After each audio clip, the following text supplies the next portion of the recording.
최경영의 최강 시사.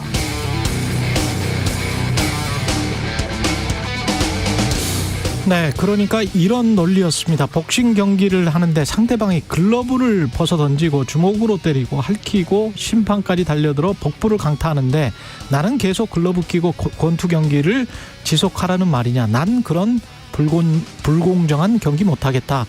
나도 최소한 글러브 벗고 주먹으로 때릴 수 있게 해달라는 것이죠. 반대로 이재명 대표가 공언한 대로 체포동의안 가결에 힘을 싣고 구속영장 실질심사를 받는 게 낫다고 하는 측은 이런 논리였겠죠. 국민들은 알 것이다. 그런 상황에서도 글러브 끼고 원투 스트레이트 날리면서 끝까지 복싱 경기에만 임한다면 설사 피투성이가 된다고 하더라도 그게 진짜 큰 승리로 가는 길 아닐까. 국민들이 알아주지 않을까. 민주당 국회의원들의 마음속에는 그런 상치되는 논리가 부딪혔었던 것 같습니다. 그래서 결과는 가결이었죠. 앞으로가 문제입니다. 여전히 사법적 판단이 남아있고 민주당 이 대표 지지자, 이재명 대표 지지자들이 어떻게 반응할지 당의 분열 가능성도 배제할 수 없게 됐습니다.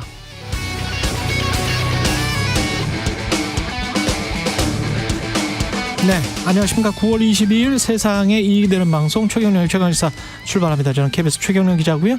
어제 방송에서 배준영 국민의힘 의원이 국회의원 불체포 특권에 대한 국민 여론을 언급했는데요. 여론조사 개요를 빠뜨렸습니다. 말씀드리겠습니다. 뉴스핌 의뢰로 여론조사 전문기관 RN서치가 지난 4월 9일부터 10일 국회의원 불체포 특권 폐지 여부에 대한 의견을 물은 결과 폐지해야 한다는 응답이 53.2%, 유지돼야 한다는 응답은 34.1%, 잘 모름은 12.7%로 나타났습니다. 자세한 내용은 중앙선거 여론조사심의 홈페이지에 참조하시면 되고요. 최경영의 최강시사 유튜브에서도 실시간 방송합니다. 문자 참여는 짧은 문자 50원, 기본자 100원이 드는 샵9730 콩오플 무료고요. KBS 1라디오 채널 정치경제 사회문화 등 다양한 명품 콘텐츠가 있습니다. 구독과 좋아요, 댓글 많이 부탁드립니다. 오늘 최강시사 뉴스 언박싱 확장판 있고요. 박치기왕 김재원 국민의힘 최고위원, 박범계 민주당 의원 나오고요. 3부에서는 박성민 대표와 함께하는 민과 함께 준비되어 있습니다.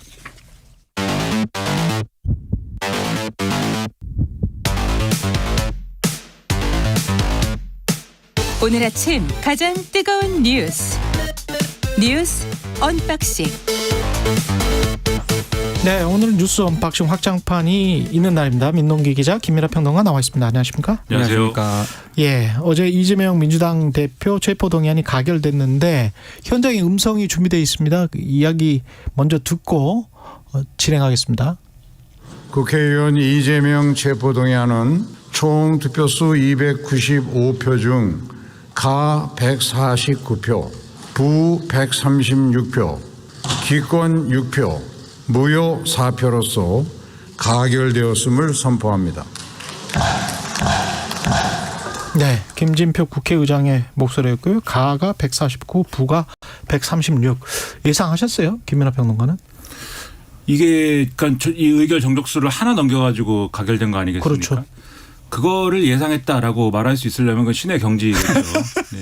그러니까 저는 이제 부결이 유력하다고 봤는데. 네, 부결이 유력하다고 봤어요? 그렇습니다. 네. 이게 여러 가지 어떤 그 조건에도 불구하고 어쨌든 민주당 의원들이 그런 정도의, 그러니까 이거를 가결시켜서 여러 가지 이제 당의 분열이라든가 그다음에 어떤 정치적 국면들을 만들어낼 만한 그러한 정도의 배짱은 없지 않을까 이렇게 생각을 했습니다. 쉽게 얘기하면. 근데 그런 어떤 생각에 비추어 봐서는 파격적인 결과가 이제 나왔다라고 생각을 하는데 이제부터 민주당이 겪어야 될 일이 엄청난 일이 될 것이기 때문에 저는 뭐 감히 비유를 하자면 1차 대전 전에 네, 사라예보에 총성이 울린 거랑 비슷한 상황이 벌어졌다 이렇게 보고 있습니다. 아, 사라예보에 총성이 울린 거랑 비슷한 상황.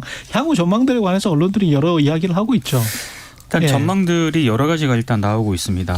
일단 표 분석을 언론들이 많이 하고 있어요. 그러니까 지금 어찌됐든 국민의힘, 정의당, 소수정당 그리고 여권 성향의 무소속 의원들 있지 않습니까? 이 의원들이 다 이제 가결에 찬성을 했다라고 전제를 했을 때 그러니까 민주당에서 최소 29명이 이제 이탈을 했다라고 일단 분석을 하고 있고요. 기권하고 무효표 합쳐서 이제 10표까지 나왔거든요. 그러니까 이걸 다 합치게 되면은 민주당 내 이탈표가 한 39명 정도 되겠다. 뭐 이런 분석이 일단 나오고 있습니다. 지난번 2월에 1차 체포동의안 때 표결하고 이제 비교를 할 수밖에 없는 그런 상황입니다. 왜냐하면 그때 1차 체포동의안 때는 찬성이 138표였거든요. 이번에 149표입니다. 11표가 이제 찬성표가 늘었는데 1차 그 체포동의안 표결 때는 기권하고 무효표가 20표였습니다. 이번에는 10표거든요. 그러니까 예. 10표가 줄었어요. 그러니까 이게 통상적으로만 계산을 해보면 1차 때 기권 무효표를 던진 어떤 그런 의원들이 이번에는 거의 그대로 찬성표, 가결표를 던진 것으로 일단은 그렇게 분석이 되고 있는 그런 상황이고요. 지금 영장실질심사를 이제 바로 이제 받아야 되는데 통상 그 서울중앙지방법원 같은 경우에는 3명의 영장 전담 부장판사가 있습니다. 근데 구속영장 청구서가 접수된 날에 담당 법관이 심리를 맡게 되거든요. 그렇죠. 그러니까 어제 이제 접수가 됐기 때문에 담당 영장 전담 판사가 유창훈 부장판사입니다.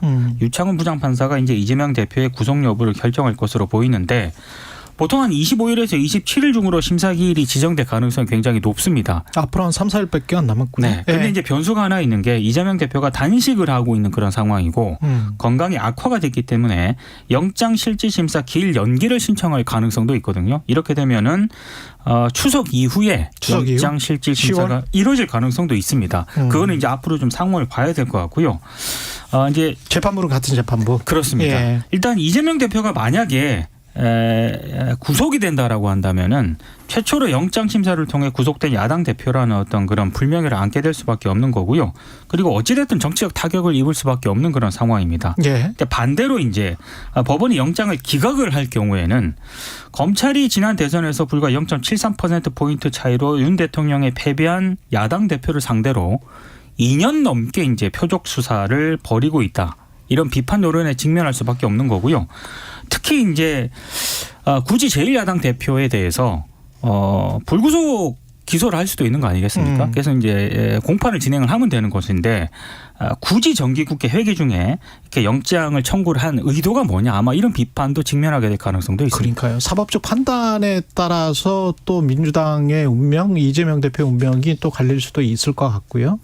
일단 표심이 왜 흔들렸냐 이것부터 이제 좀 분석이 나오는 것을 보면 그러니까 결정적으로는 어쨌든 이재명 대표의 그 단식 중 메시지가 이제 결정적인 게 아니냐 어떤 형태로든 마지막 그런 분석들이 메시지? 그렇죠. 그런 분석들이 많이 있습니다. 그러니까 어느 언론의 이제 분석을 보면은 이른바 이제 비명계 의원들이라고 이제 통칭되는 그러한 의원들이 예를 들면 이제 20여 명 정도다라는 거에 더해서 한 10여 명 정도는 그러면 중립지대에 있는 의원들이다라고 볼 수 있을 텐데 그 의원들이 원래는 이제 이 완전히 이제 찬성표를 찍지는 않을 정도의 그러한 갈등 속에서 그러한 이제 메시지를 보고 마음이 돌아선 거 아니냐 이런 분석 많이 하더라고요.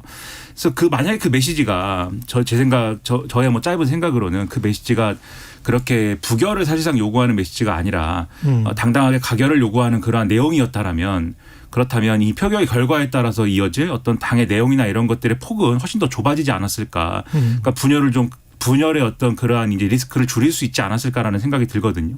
그러니까 가결이 됐다면은 내가 요구한 거니까 가결이 된 것이 당연하지 않느냐라고 하면 되는 것이고 가결을 요구했는데도 만약에 부결이 됐다라고 하면 나는 이제 가결을 좀 바랬는데 의원들 생각이 그렇지 않았던 것 같고 병상에 누워 있다 보니 이제 마음이 충분히 전달되지 않았는지 뭐 이렇게 얘기하면 되는 거 아니겠습니까? 정부적 판단이나 이런 것들이 좀 잘못된 부분이 있지 않나 하는 생각도 들어요. 이재명 대표 입장에서는. 어쨌든 지금 말씀하신 것처럼 이후에 그러면 어떻게 될 거냐 이게 중요한데 영장실질심사의 결과가 어떠냐에 따라서 크게 갈리겠죠. 지금 말씀하신 대로. 만약에 이제 구속이 되면은 이재명 대표로서는 정말 이제 정치적 생명을 이제 걱정해야 될 정도 그 정도의 어떤 위기를 맞게 되는데 다만 늘 보면 이런 게 있습니다.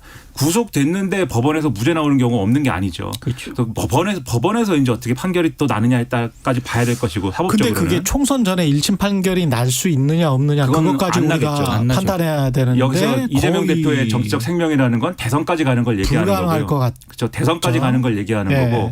그다음에 만약에 이제 이게 기각이 됐다라 그러면 지금 민동 기자님 말씀하신 것처럼 총선에 직접적인 영향을 미치는 형태로 뭔가 이제 이재명 대표의 리더십이 좀 사는 어떤 효과가 있겠죠. 그렇죠. 그래서 이제 영장 실질심사에 달렸다라고 보고 그다음 국면이 또 있습니다. 예를 들면은 구속이 됐다라고 치면 기각이 되면은 그걸 이제 다시 이제 또 약간 도돌이표처럼 와서 이제 이재명 대표 체제로 가는 거지만 이제 구속이 됐다라고 하면은 그다음에 어떻게 할 거냐. 그러니까 이재명 대표가 구속된 상태에서 사퇴를 하는 거냐 아니면은 나는 끝까지 옥중에서도 공천을 할 것입니다. 뭐 이런 분위기로 가는 거냐. 왜냐하면 실제로 친명계 일부에서 그런 얘기가 있었던 거잖아요. 그래서 뭐 그게 좀 저는 가능하다고 생각하지는 않는데 어쨌든 그런 분위기로 가는 거냐에 따라서 갈릴 수가 있고 만약에 대표가 사퇴를 하면은 비대위를 하는 거냐.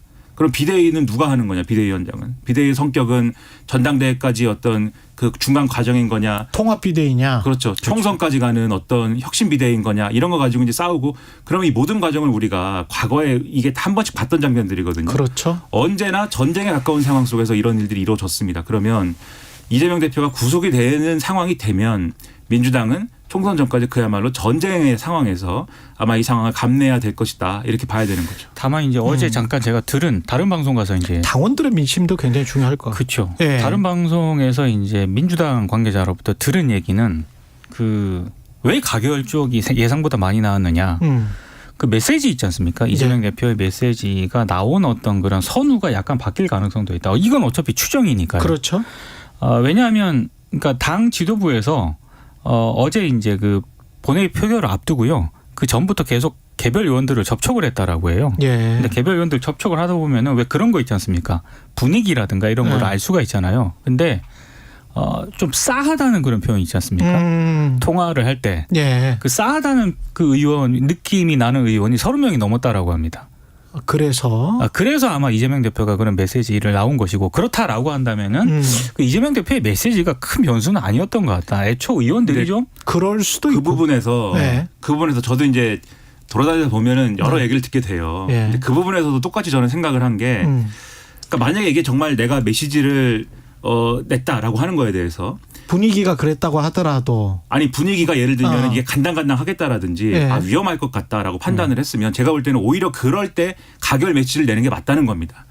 그래야 리스크를 줄일 수 있는 것이고 네. 그럴 때 내가 부결시켜 달라라고 호소하면은 이 30명 중에 예를 들면 10명을 건질 수 있을 거다라고 판단을 했다면 그것은 정무적으로 실패한 판단일 수밖에 없는 거다라는 생각을 저는 했다는 것이고 물론 이제 다른 어떤 뭐 다른 의견도 충분히 그렇죠. 있겠죠. 그렇죠. 네. 있겠지만 그런 느낌이 들었던 거 결과적으로는 제가 볼 때 이 상황, 이 결과만 놓고 봐도 이게 그 부결 메시지 때문에 부결해달라는 메시지 때문에 훨씬 더 이제 이 어떤 균열이 커질 수 있는 그런 조건이 완성된 거 아니냐 이런 생각이 드는 거거든요. 그러니까 결과는 실리라고 보면 그 전에 행위들은 명분이라고 봐야 되거든요. 근데 그 명분이 본인이 해왔던 말과 일치하느냐 안 하느냐가 아무래도 민주당 지지자들은 어떻게 생각할지는 모르겠지만 다른 쪽에 있는 그 일반적인 국민들은 그 명분과 실리가 일치할 때 그럴 때 정치가 좀 잘하는구나 작동하는구나 뭐 이렇게 볼 확률이 높겠죠 아무래도. 그렇죠. 예. 그리고 이제 또 어제 약간 그런 정황을 좀 볼 수가 있는 게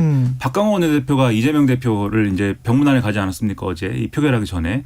그리고 나서 이제 박강원 원내대표하고 이재명 대표가 나눈 대화의 내용이나 이런 것들을 이소영 원내대변인이 브리핑을 했는데 이런 거였어요. 당의 어떤 통합적 운영이나 이런 것들을 할 것이고 그렇죠. 그것에 준해서 이제 좀 당을 혁신을 할 것이니 이것을 이제 고려해 달라 이런 대화를 나눴다 이제 이런 얘기지 않습니까? 근데 그게 어떻게 들리냐면 그러니까 당의 통합적 운영을 한다라는 것의 취지는 비명계 의원들이 어떤 불만을 갖고 있더라도 예를 들면 불만이라는 게 총선 전망일 수도 있고 이재명 대표의 사법 리스크에 대한 대응일 수도 있고 자신들의 공천 문제일 수도 있겠죠.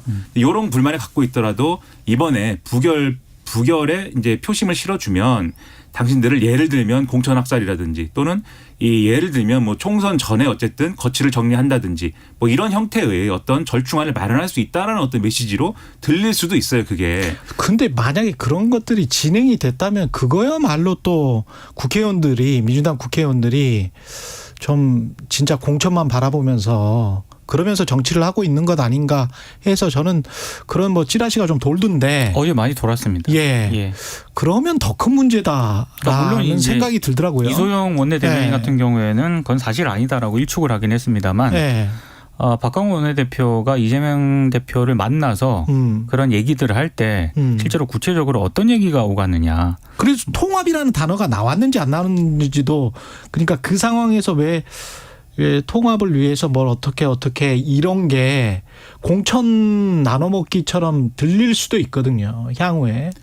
그래서 제가 말씀드리는 게 저도 뭐 저는 그런 소위 말하는 지라시를 주는 사람이 없습니다. 그래서 저는 보지도 못했는데 근데 제가 말씀드리는 거는 그러한 이제 메시지가 예를 들면 그런 표결을 해야 되는 상황에 있는 비명계 의원들한테 어떻게 보였을까라는 점에 대해서 보면 이게 뭔가 이재명 대표가 사법 리스크에 대해서 스스로 이제 매듭을 풀기보다는 이 비명계의 어떤 움직임 이런 것들을 그러니까 지금 말씀하신 대로 공천이 불안해서 그런 것이다 라는 차원으로 축소해서 그것에 대해서 어떤 자신들의 진정성이나 이런 것들을 훼손한다라는 느낌을 받았을 수도 있다라는 거예요. 그런 것들이.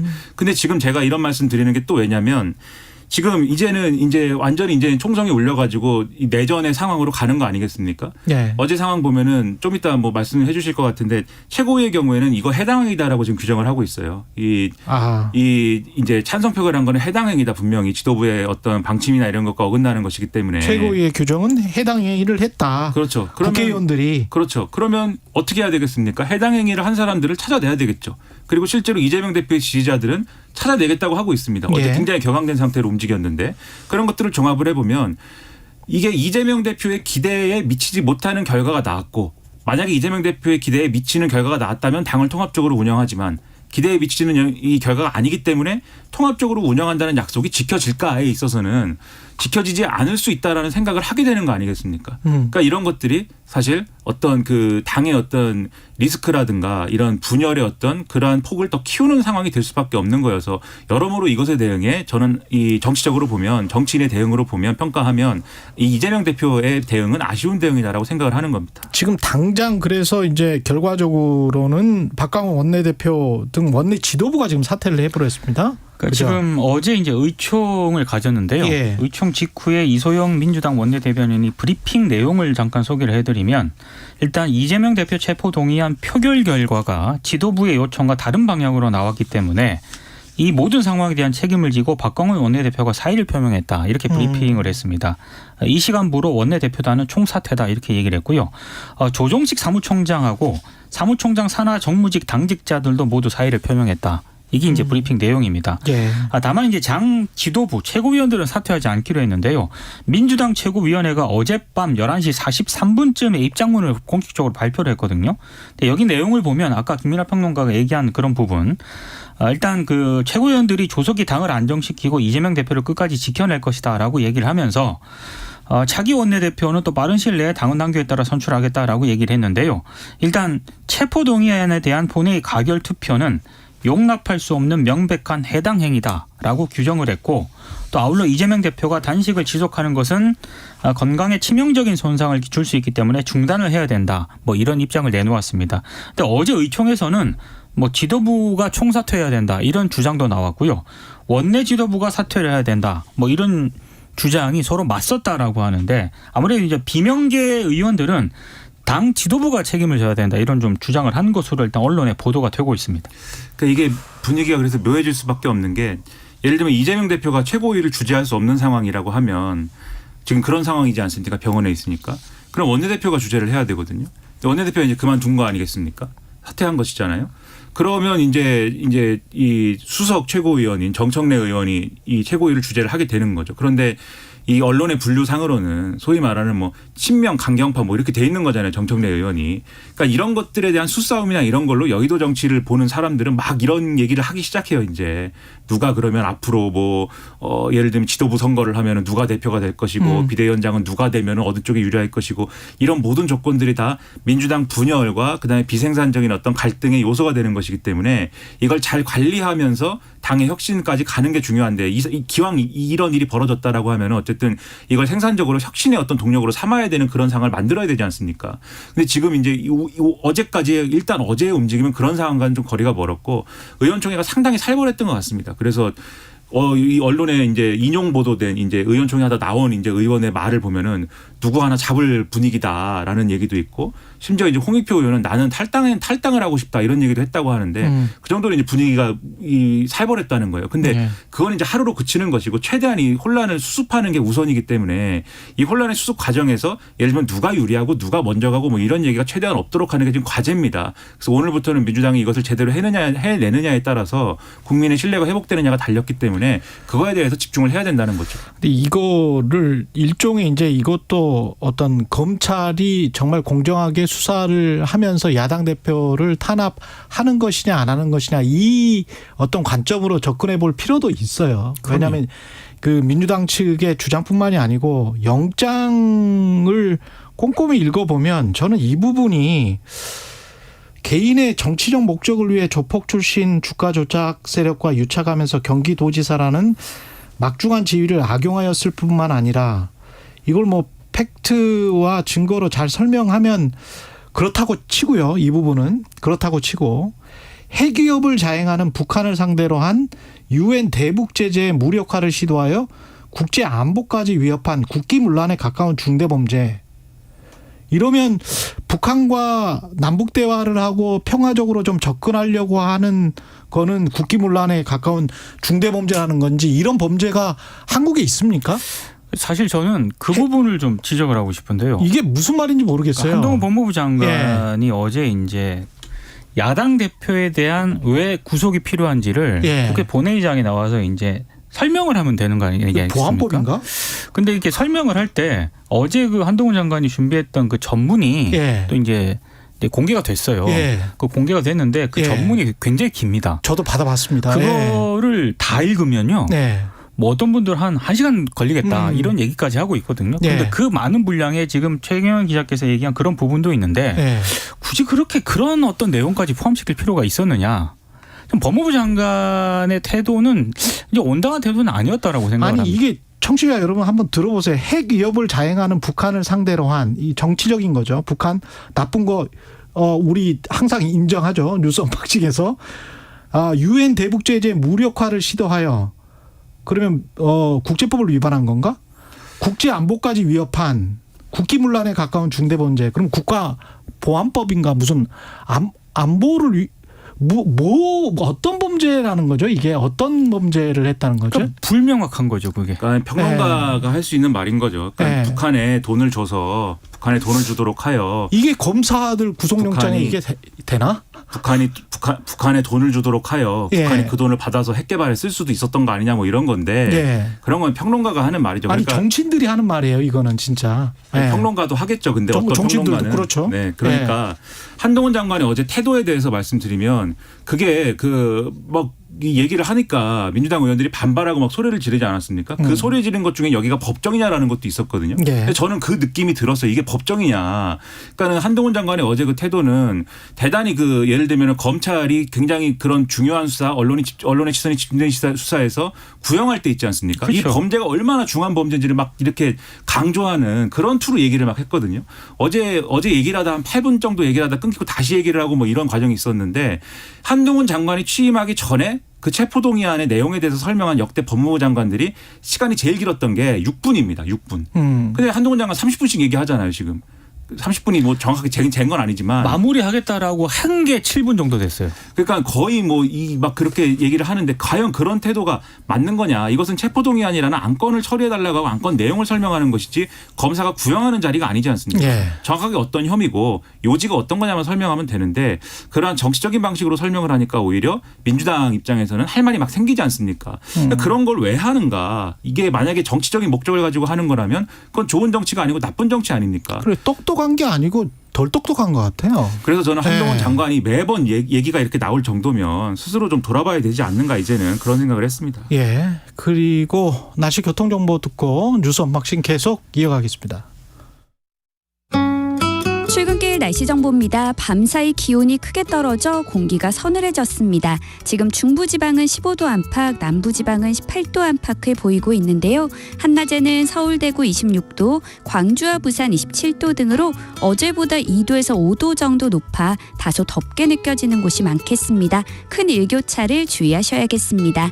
지금 전국 곳곳에 안개가 짙게 껴 있습니다. 특히 중부 내륙과 전라도는 가시거리가 200m 안팎으로 무척 짧은 곳도 많습니다. 안개는 기온이 오르면서 점차 사라지겠고요.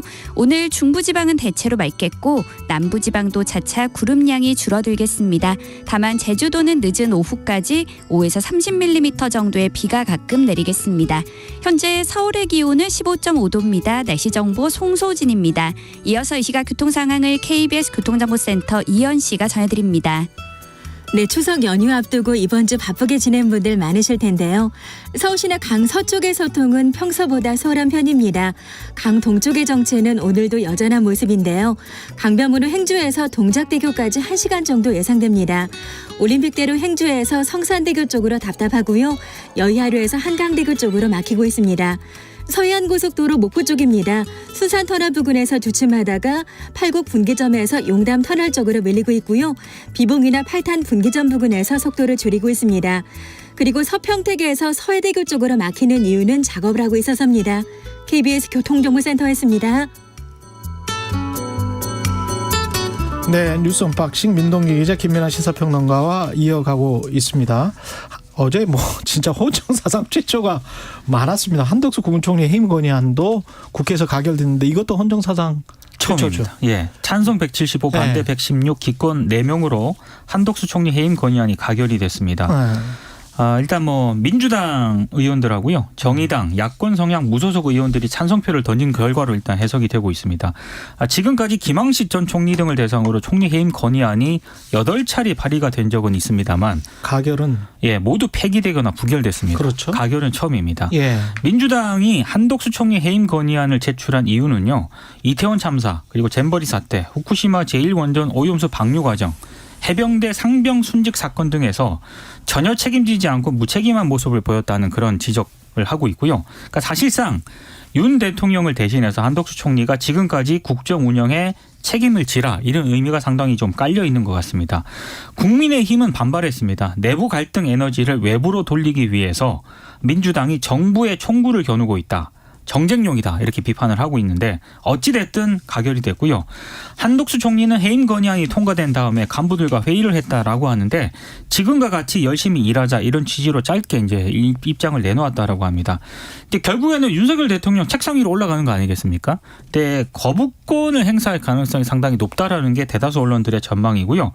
그래서 수용하지 않을 그런 방침이다라는 그런 언론 보도가 지금 나오고 있습니다. 근데 이제 거부권 행사라는 건 엄밀히 말하면 국회로 이제 안을 돌려보내는 거니까 이거는 거부권 행사라기보다도 무시하겠죠, 무시. 그러니까 해임 건의안이라는 건 말 그대로 이제 국회가 해임을 했으면 좋겠다라고 건의하는 건데 역대 이런 예를 들면 장관이든 뭐든 간에 해임 건의안이 만약에 국회에서 통과가 됐다고 하면 우리나라 어쨌든 상권 분립이라는 게 있고, 그리고 대통령의 입장에서는 국회가 그렇게 판단했다고 하면은 고심을 해서 정말 국회가 이렇게 판단했다고 하면 그 내용은 뭘까, 뭘 잘못했을까, 어떻게 해야 될까, 이런 거를 고민을 해야 되는 그러한 일이거든요, 이거는. 그러니까 국민들 상당수도 그렇게 생각하고 있을 가능성이 높기 때문에 대통령도 좀 고민을 하면서, 그러면서 내각을 어떻게 좀 바꿔봐야 되나, 이런 제스처라도 좀 보이고, 그러면 대화를 하면서 그러면 어떻게 할까요? 그렇죠. 이렇게 좀 이야기를 해야 정치가 풀리는데, 정치가 안 풀리는 그 모든 원인이 마치 국회에 다 있는 것처럼 하면서 대통령실은 다 국회로 떠넘기고, 국회는 대통령이 잘못해가지고 지금 정치가 이 모양이기 때문에 대통령이 좀 바꿔줘야 된다 그러면 대통령이나 대통령실은 또 국회를 무시해버리고, 그렇죠. 이게 악순환이 되풀이될 수밖에 없는 거죠. 그러니까 정확하게 말하면 민주당이 다수인 국회의 말을 듣지 않겠다, 이런 의지를 계속 내보이는 거 아니겠습니까? 그래서 이전에 장관들에 대한 해임 건의안도 윤석열 대통령이 거기에 대해서 한마디 말을 한 적이 없어요. 무시한 거예요. 그거는 무시. 그러니까 이번에도 아마도 무시할 것이다. 무시를 할 것이다. 그러니까 이거는 거부권 행사조차도 아닌 거죠. 거부권 행사할 안건도 아닌 것이기 때문에 무시당하는 일이 되는 것이고, 그것도 제가 볼 때는 부적절하고, 그런 차원에서 해임 건의안을 통과시킨 민주당의 어떤 그러한 이제 이러한 일은, 그럼 결국 이제 민주당이 크게 한번 목소리를 냈다 이외에 지금 정치적 맥락이 없어지는 그러한 상황이 됐다. 그러면 과연 앞으로 우리의 제도적 측면에서 해임 건의라는 제도를 운영을 해야 되냐, 이거를 이게 무슨 의미가 있냐, 이런 생각을 하게 되는 상황인 것 같고, 앞으로 정부 여당 고민이 클 거예요. 왜냐하면 이재명 대표에 대한 어떤 문제로 지금 민주당이 지도력이 여러모로 유실되는 상황이 되지 않았습니까? 그러면 이게 한덕수 총리라든가 뒤에 말씀하시겠지만 현직 검사 탄핵안 의결이라든가 이런 것들은 어쨌든 이번에 지도부에 따라서, 지도부의 결정과 그런 거에 따라서 된 거지만, 이후에 사실 야당이 국회에서 협조해야 될 여러 가지 안건들이 있잖아요. 예를 들면 대법원장 임명이라든지 여러 가지가 있는데 다 지금 제가 뭐 이 정부 여당 입장에서 만약에 설명을 한다면 통제가 안 될 거거든요. 협상이 안 될 겁니다. 아무것도. 예. 그거에 대해서 이대로 쭉 다 포기하고 갈 거냐 정부 여당이 이런 점까지 고려해서 이런 것들을 판단해야 된다. 저는 그렇게 말씀드리겠습니다. 이 현직 검사 탄핵안도 국회에서 가결이 됐고 이것도 처음 있는 일이죠? 네. 예. 이것도 헌정사상 처음입니다. 탄핵 소추 대상은 서울시 공무원 간첩 조작 사건 피해자를 보복 기소한 의혹을 받고 있는 안동환 수원지검 안양지청 차장검사인데요. 일단 재석 287명 가운데 찬성 180, 반대 105, 무효 2명으로 이제 가결이 됐습니다. 안동환 검사는요, 2014년 그 서울중앙지검 형사 2부 시절 때 서울시 공무원 간첩 조작 사건 피해자인 유우성 씨 있지 않습니까? 예. 이 유우성 씨를 대북 송금 혐의로 기소를 했는데 이 기소한 사건이 이미 2010년에 기소 유예한 사건이었습니다. 기소 유예다. 그러니까 유우성 씨가 국정원 직원들의 간첩 조작 의혹을 폭로를 했고 연루된 검사를 고소한 직후였기 때문에 이거 보복성 기소 아니냐 이런 지적이 나왔고요. 그랬었죠. 실제로 2021년 대법원이 검사의 자의적인 공소권 행사라고 하면서 대북 송금 혐의에 대해서 검찰 공소를 기각을 했습니다. 대법원이 이거는 이제 예. 검사의 자의적인 공소권 행사라고 일단 규정을 한 겁니다. 예. 근데 문제는 뭐냐면은 이 안 검사가요, 윤석열 정부 이후에도 승승장구했다는 점인데요. 최근 그 인사가 났거든요. 예. 25일자로 특수수사를 지휘하는 부산지검 2차장 검사로 임명이 됐습니다. 그리고 2013년 담당 검사로 또 유우성 씨를 국가보안법 위반으로 구속 기소한 이시원 변호사 있지 않습니까? 이시원 변호사도 대통령실 가지 않았어요? 지금 대통령실 공직기강 비서관으로 임명이 된 그런 그랬죠. 상황입니다. 네. 그래서 유우성 씨를 변호했던 김진영 변호사가 어제 입장을 냈는데요. 이렇게 보복 기소를 담당했던 검사가 주요 보직으로 가는 것은 국가폭력을 저지르더라도 승진도 할 수 있다는 그런 신호를 주는 것이기 때문에 국가폭력을 바로잡고 책임을 묻기 위해서는 탄핵이 필요하다. 이런 입장을 내놓았습니다. 그러니까 여기에 자유민주주의가 어디 있습니까 지금. 이게 대법원이 판단을 어쨌든 한 내용이 있으면 예. 인사상의 어떤 불이익이나 이런 것이 돼야 되는 것이죠. 이게 이런 논란이 있으면. 이시원 씨는 징계까지 받았어요. 이시원 전 검사 같은 경우는. 네. 지금 대통령실에 비서관으로 있죠. 예. 그 비서관은 그 비서관인 비서관대로 따로 얘기하더라도 그건 이제 대통령의 인사 철학에 대한 문제니까 예. 왜 그런 인사를 중용하느냐 이렇게 예. 얘기를 하는데 검사의 경우에는 예. 대법원에서 이런 꼬리표가 붙었으면 그 검사가 우리가 종래의 어떤 기준으로 생각을 하면 승진을 할 수가 있을까요? 검사 세계에서? 그 치열한 검사들끼리 얼마나 치열합니까? 승진하기 위해서. 검사가 아니라 일반 사기업 공직 사회에서도 이런 본인들은 저 검찰이 준 사법기관이라고 이야기를 하잖아요. 그러면 사법부 내에 있다는 건데 대법원장이 이게 자의적인 기소다라고 해가지고 끝난 사건을 또 왜 보복 기소? 근데 그분들의 준 사법부라는 주장은 자기들이 사법부와 동등하다라는 주장이죠. 그렇죠. 그것도 사실도 아닙니다. 예. 행정기관이기 때문에. 그렇죠. 근데 이제 어쨌든 이게 불이익의 요인이 안 된다라는 게 이 주장을 보복 기소다라는 주장을 소위 말하는 야당과 시민사회가 해서이기 때문 아니냐라고 저는 의문을 갖는 거예요. 그러니까 이게 다른 맥락이면 이런 문제가 생기면 승진을 못 한다는 거죠. 제 생각에는. 근데 오히려 승진한다는 거는 소위 말하는 야당이나 시민사회 지적 같은 거는 듣지 않는다. 그것도 무시 아니냐라는 거예요. 제 말씀이. 그리고 그런 것들이 대통령의 인사 철학까지도 지금 반영되고 있는 거 아니냐는 의문이기 때문에 이런 의문은 나쁜 거 아니겠습니까? 나쁜 정치의 일환 아니겠습니까? 그런 의문이 들지 않도록 운영을 해줬으면 좋겠는데 그러지 않는 것 같아서 결국은 이런 탄핵이 여기까지 간 거 아니냐. 이런 것에 대해서 한번 생각을 해보셔야 된다는 겁니다.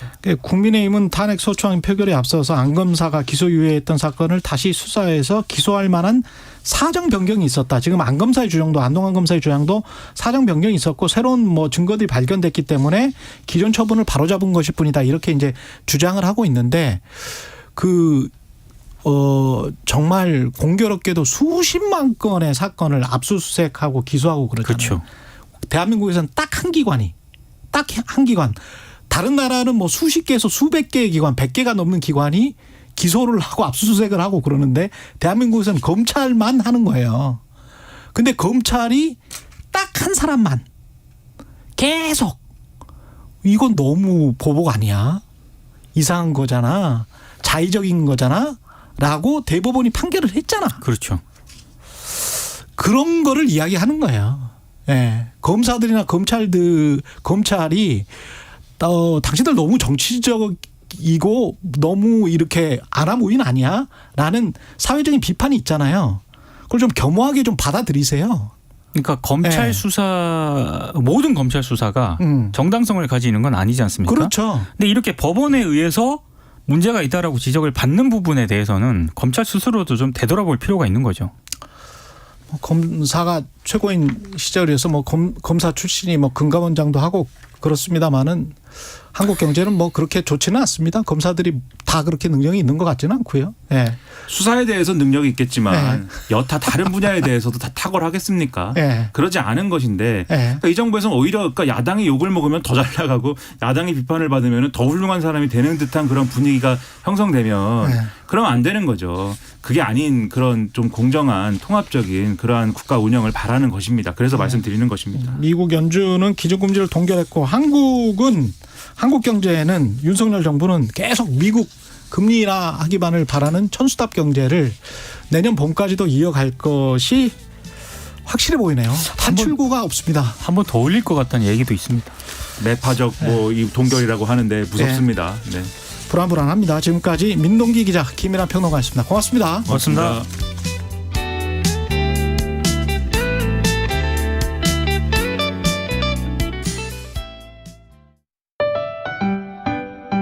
(2023) KBS 1라디오 연중기획 낮은 목소리 당신의 목소리를 들려주세요.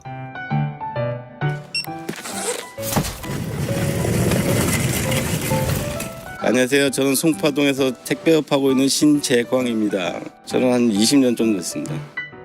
많을 때는 한 450개 정도 하고요. 요즘에는 하루에 아침 7시에 나와가지고 들어가는 시간은 한 8시 정도 되는 거예요. 쉬는 시간은 이제 점심 먹을 겸 해서 이제 잠깐 쉬는 시간 한 30분 쉬고요. 힘든 거는 뭐 이제 물량 자체가 큰 물량들이 막 올 때가 있어요. 무거운 물량. 에어컨이 이제 큰 에어컨도 있고 실외기 없는 에어컨 그런 거나 아니면은 공기청정기 그런 거는 이렇게 박스에 보면 사실상 2리터라고 이렇게 박스에 써 있거든요. 근데 그 저희는 혼자 들어서 5층도 올려야 되고 하니까 그게 제일 힘들어요.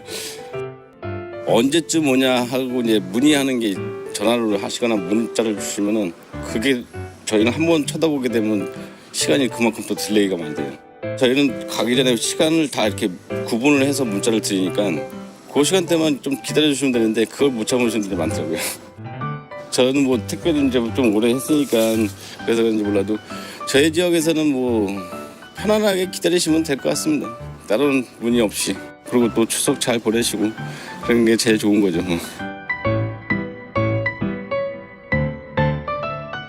서로를 좀 더 이해하고 갈등을 줄여갈 수 있길 희망합니다. KBS 1라디오 연중기획 낮은 목소리였습니다.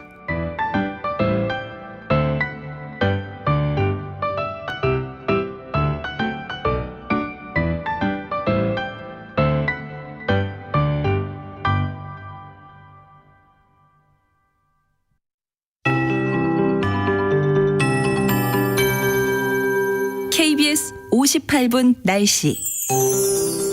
초가을임이 느껴지는 서늘한 아침입니다. 밤사이 기온이 뚝 떨어지면서 어제보다 1도에서 4도 정도 낮아 지금 서울이 16도, 대구 19.8도 등을 보이고 있습니다. 하지만 한낮에는 서울과 대구 26도, 광주와 부산 27도 등으로 어제보다 2도에서 5도 정도 높아서 다소 덥게 느껴지는 곳이 많겠습니다. 일교차가 10도 이상 크게 벌어지겠는데요. 하지만 해가 지면 다시 빠르게 서늘해지니까요. 큰 일교차에 대비한 옷차림을 하시기 바랍니다. 아직 전국 곳곳에 안개가 짙게 껴있고 특히 중부 내륙과 전라도는 가시거리가 200m 안팎으로 무척 짧은 곳이 있어 주의하셔야겠습니다. 이 안개는 기온이 오르면서 점차 사라지겠고요. 오늘 중부지방은 대체로 맑겠고 남부지방도 차차 구름량이 줄어들겠습니다. 다만 제주도는 늦은 오후까지 5에서 30mm 정도의 비가 가끔 내리겠고 남해안은 아침까지 빗방울이 떨어지는 곳이 있겠습니다. 예상입니다. 주말과 휴일에는 전국 대부분 지역이 대체로 맑겠지만 강원 영동은 동풍의 영향으로 내일 늦은 밤부터 모레 아침 사이에 비가 조금 내릴 전망입니다. 한편 동해안은 당분간, 제주도는 내일부터 높은 너울성 파도를 주의하셔야겠습니다. 현재 서울의 기온은 16도입니다. 송소진입니다.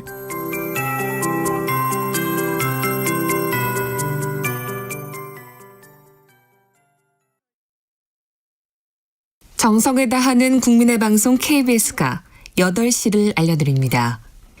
AM 711kHz, FM 97.3MHz, KBS 1라디오입니다.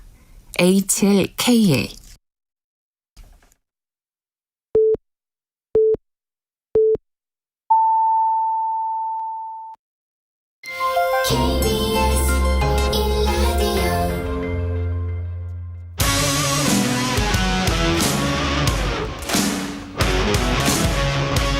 오늘 하루 이슈의 중심 최경영의 최강 시사.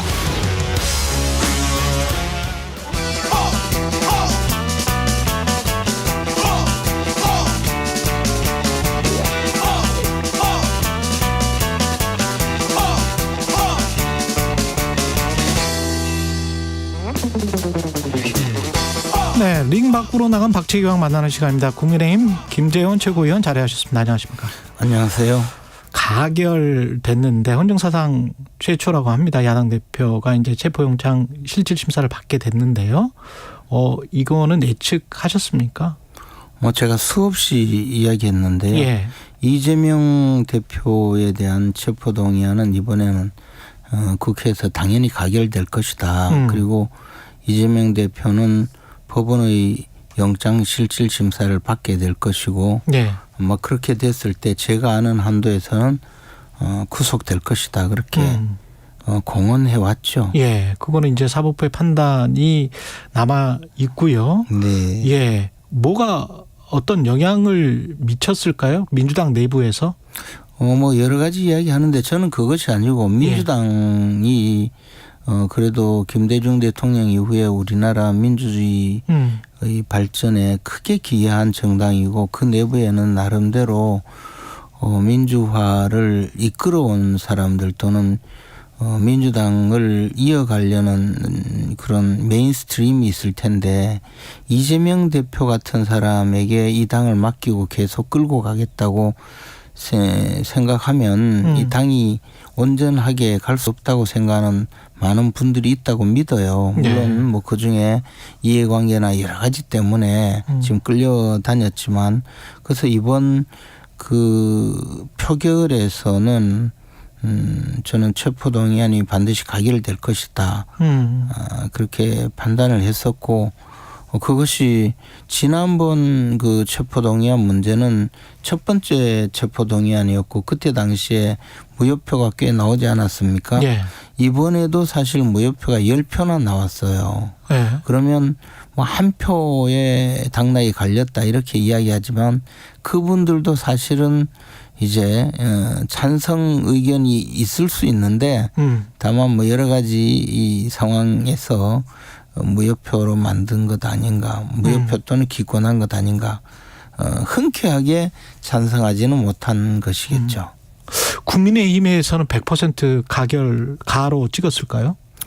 그 부분에 대해서도 저는 조금 사람이란 것이. 아니 왜냐하면 그 전에 언론 분석에서는 국민의힘 어제 하태경 의원은 아니다. 100% 가결로 찍을 것이다. 이런 말을 하기는 했습니다마는 그 전 언론 분석에서는 국민의힘이 부로 찍어서 오히려 이 사안을 질질 좀 끄는 게 훨씬 더 좀 국민의힘에 유리한 측면이 있기 때문에 그래서 부로 찍는 어떤 전략적 사고를 할 수도 있다. 이런 분석도 있었거든요. 하태경 의원은 분석이 제가 아니 하태경 의원은 다른 분석을 했고 다 가를 찍을 거라고 했고. 그러니까 하태경 의원의 분석도 저는 동의하지 않고요.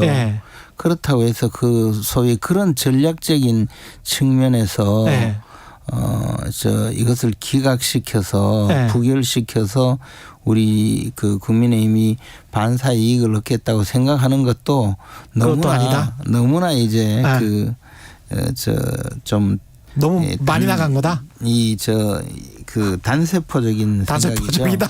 그러나 뭐 사람 일이란 것은 알 수가 없기 때문에 또 어떤 경우에는 뭐 이재명 대표의 그 체포동의안을 부결시키는데 의원들이 100% 참여해서 반드시 찬성표를 던졌다고 볼 수 없을 수는 있겠지만 국민의힘도 그러나 저는 국민의힘이 전략적으로 그런 생각을 하기에는 이재명 대표의 인간 됨됨이에 비판적인 분이 너무나 많다. 그렇기 때문에 대부분은 아마 찬성표를 던지지 않았을까. 자, 지금 구속영장 실질심사는 어떻게 될지는 모르니까 지금 현재 상황까지만 놓고 보면 이재명 대표 민주당 각각 어떤 영향을 받을 것 같습니까?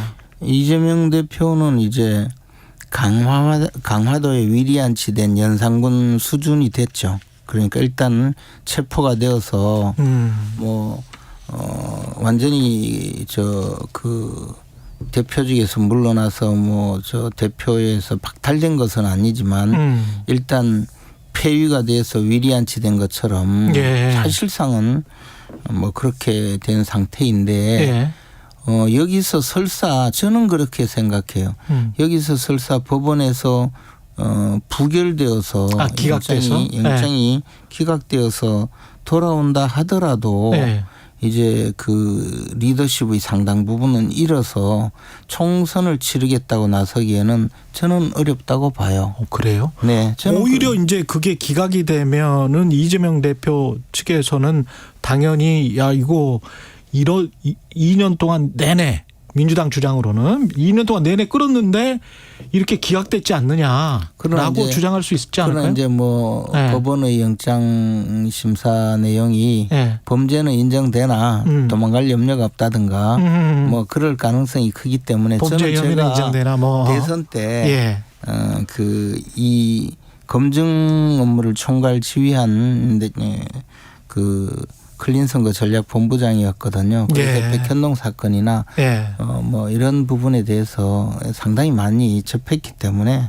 이 부분이 뭐 잘못된 검찰의 기소다 그런 주장은 전혀 저는 받아들이지 않습니다. 그래서 사실은 헌정사에서 이렇게 범죄를 많이 저질렀다고 지금 지목되고 있는 분이 그리고 그 전에서도 아주 그 자범 수준의 범죄를 많이 저질렀던 분이 대통령 후보가 되고 또 야당 대표가 되어서 지금도 당권을 잡고 휘두르는 이런 상황은 하루빨리 없애는 것이 이 대한민국의 민주주의의 최소한 정상화에 이바지할 수 있다. 뭐 그런 생각이죠. 민주당에는 어떤 영향을 미칠까요? 민주당도 저는 지금은 뭐 지지자들이 저렇게 많이 격앙돼 있고 하기 때문에 그렇지만 얼마 되지 않아서 민주당의 복원력은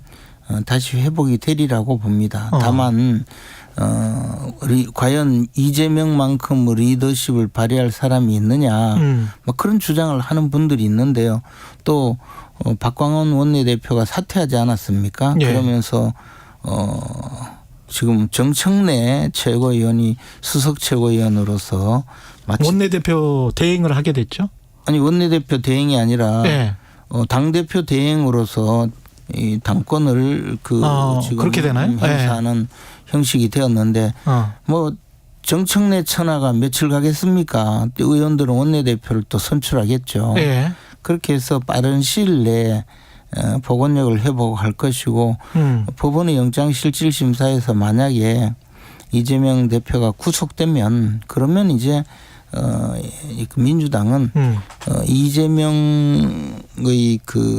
이재명이 있었던 그 동안의 여러 가지 잘못된 모든 과거의 그 흔적을 지우기 위해서 나서게 될 것이고 그리고 원내대표를 중심으로 비대위로 갈 것인지 새로운 당대표를 뽑을 것인지 그것을 정하게 될 것이고 그렇게 되면 뭐 저는 새로운 당대표를 뽑아서 그 당대표가 리더십을 충분히 발휘할 수 있는 분이 뽑힐 거라고 생각을 해요. 그렇게 되면 이제 지금까지 뭐 좀 심하게 말하면 친명계라고 날뛰던 많은 분들은 민주당의 부역자로 날뛰던 전락하는 그런 상황이 되겠죠. 그렇게 되면 민주당은 지금보다 훨씬 더 강력해지고 총선 국면에서 민주당이 오히려 복이 됐다. 저는 민주당을 괴롭히는 아주 고질적인 암적인 부분이 한동훈 장관이 도려내준 꼴이 되지 않았는가. 그렇게 되어서 민주당은 아마 제가 보기에 한동훈 장관 식스맨. 뭐 한동훈 장관이 하여튼 자신의 본업에 충실한 분인데 엑스맨. 뭐 그것이 엑스맨이 아니라 본업에 충실한 분인데 저를 재판에 넘겨서 교도소에 보내려고 한 것은 좀 유감이지만 하여튼 본업에 충실한 분이기 때문에 뭐 그렇게 한 거죠. 그래서 이렇게 된다면 민주당은 아마 총선 국면에서는 정당 이름까지 바꿔가면서 또 송영길 대표 관련된 분들 이재명 대표 측근 행세를 하면서 그 당을 오염시켰던 많은 이른바 친명계들 이런 사람들을 털어내고 민주당이 본연의 모습으로 갈 수 있는 그런 계기가 될 수 있고 그렇게 되면 저는 민주당이 다시 국민의 신뢰를 얻을 수 있는 계기가 될 수도 있다고 봐요. 굉장히 좋게 해석하시는 것 같은데. 이건 아주 이제 좋은 경우고 죽기 살기로 싸우는 아주 나쁜 버전이 있죠. 2008년도에 이제 대선에 분당 가능성 이야기하는 사람들도 있잖아요. 저는 그렇게 되지 않으리라고 봅니다. 왜냐하면요. 민주당이라는 정치적 자산이 너무나 커요. 그렇게 해서 그 정치적 자산을 차지하기 위해서 내부 싸움을 벌일 텐데 이른바 친명계들은요. 이재명이 교도소 가는 날 그때부터 자기들이 내세울 수 있는 게 하나도 없어요. 그대로 몰락이죠. 자기들은 아직까지 모든 뭐 당권을 잡고 흔들 수 있으리라고 생각할지는 몰라도 제가 그 부역자 이름으로 경험을 해봤잖아요. 그래서 시간이 이렇게 바뀌면 그 순식간에 바뀝니까? 총선을 앞두고 있고 정치적인 공백이 생기고 이재명이라는 분의 리더십을 지탱해 온 것은 어떻게 보면 공포심과 정치적인 팬덤 정치이지 그분에 대한 정치적인 이력, 역할, 경험 또는 더 나아가서 지도력 그리고 미래를 향한 비전이 아니었거든요. 그래서 이재명 대표가 교도소에 가는 순간 친명계는 민주당을 망친 그런 부역자로 전락하겠죠. 친명계는 몰락할 것이다. 네. 국민의힘은 어떤 영향을 받을까요? 영향이 없을까요? 국민의힘은 그 전부터 이런 상황에 대해서 나름대로 대처를 하고 잘 어차피 여당이기 때문에 국정 수행을 잘 하면서 국민 앞에 대응을 하는 것이 중요한 것이지 이재명 한 사람에게 휘둘려서 총선판이 바뀌는 그런 상황으로 간다고 생각하지는 않습니다. 그리고 역대 총선을 제가 많이 겪었는데요. 17대부터 지금까지. 그런데 국민의힘은 지금 뭐 우리가 흔히 총선 때 보면 그 신화 그 전혀 존재하지도 않는 이상한 그 신화에 빠져서 보통 보수 30%, 진보 30%, 중도 40% 이런 의미로 중도층을 끌어오겠다고 하면서 당의 그 스탠스를 뭐 좌클릭 뭐 이런 방식으로 끌고 가는 경우가 있거든요. 그렇게 할 것이 아니고 중도라고 대답한 분들도 사실은 다 정치적으로 자기가 생각하고 있는 이 생각이 있고 또는 무관심해서 투표하지 않는 계층. 우리가 보수 30% 중도 30%라고 했을 때 총선 투표율이 총선 그 투표율이 60%밖에 안 되는 이유도 바로 그런 이유거든요. 그래서 저는 지금 상황에서 뭐 중도를 잡겠다고 나서서 본질을 흐리는 일로 끌려가면 그것은 조금 잘못된 방향으로 가는 것이다. 그래서 그렇지 않기를 좀 바랄 뿐이죠. 그때 그 국민의힘 쪽에서 마지막으로 이 질문만 드릴게요. 이렇게 만약에 민주당이 비대위로 만약에 가게 된다면 이번 일 때문에 네. 그러면 국민의힘도 아마 비대위 체제로 전환할 수밖에 없을 것이다라고 김재원 최고께서 그런 이야기를 저는 그런 이야기 그러면 다른 어떤 국민의힘 저는 그렇게 생각하지도 않고 예. 또 그렇게 갈 어떤 분인지 하여간 국민의힘 쪽이었어요. 뭐 그렇게 주장하는 분이 있을 수 있지만 그것은 바람직하지도 않고 그럴 필요도 없고 지금 현 김기현 대표가 물러나야 될 하등의 이유가 없을 뿐만 아니라 예. 총선에서 예. 안정적인 그 리더십을 발휘하는 것이 훨씬 중요하다고 봐요. 알겠습니다. 여기까지 듣겠습니다. 김재원 국민의힘 최고위원이었습니다. 고맙습니다. 고맙습니다. 여러분은 지금 KBS 1라디오 최경영의 최강시사와 함께하고 계십니다.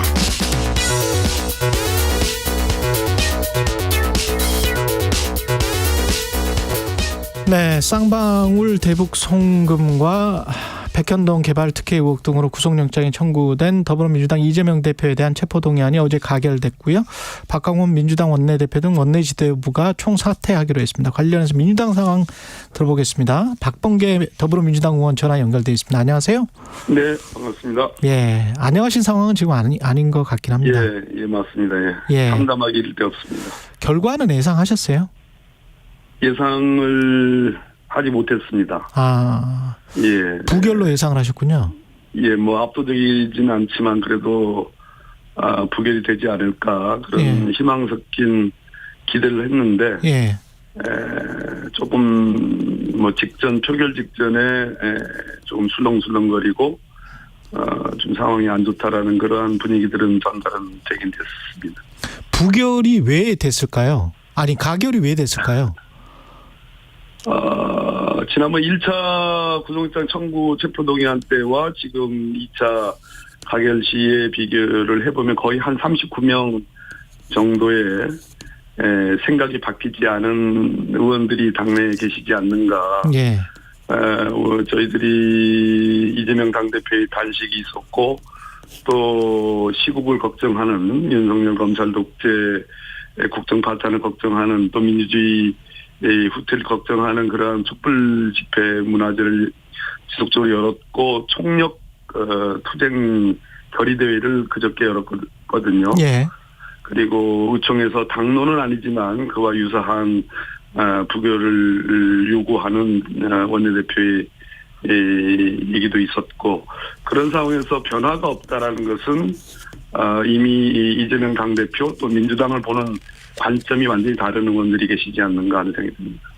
그 부결이 꼭 됐었어야 한다. 그 박범계 의원님은 이제 네네. 예 그런 생각이시잖아요. 물론입니다. 제가 제일 많이 강하게 주장했죠. 왜 그런 생각을 하시는 그런 판단을 하시는 겁니까? 1차 체포동의안과 2차 체포동의안 사이에 윤석열 대통령의 변화 그리고 검찰의 지속적이고 정말 어떻게 보면 거의 패륜적이라고 할 그 수사의 어떤 그 여러 가지 헌법 원칙을 어긴 것들. 그러니까 윤석열 대통령의 변화라는 거는 소위 공산 전체주의 세력 또 반국가 세력으로 규정하는 그리고 민생에 대해서 뭐 재정 건전성 타령을 하면서 전혀 손을 거의 놓다시피 하는 어떤 무능의 극치, 일방적인 통치, 뭐 그거에 검찰의 수사가 1년 반 이상 이루어졌고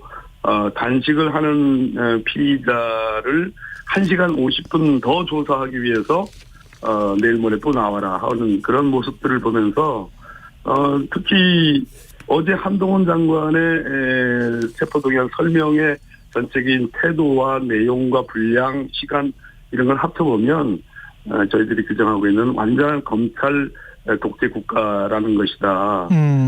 그런 측면에서 이 제2차 구속영장 청구가 검찰권의 남용 또 피의자 이재명의 방어권에 대한 침탈, 완전한 무시이기 때문에 여기에 절대로 동의할 수 없다. 제가 뭐 아가리란 편까지 써가셨으니까 미리 준비한 말도 아닌데. 네. 네, 그런 데에 어찌됐든 그 29분의 가표를 던진 분들이 국민의힘이 박수 칠 만한, 박수를 받은 그러한 표결 행위에 나섰다는 것은 정말 있을 수 없는 일이 벌어진 거죠.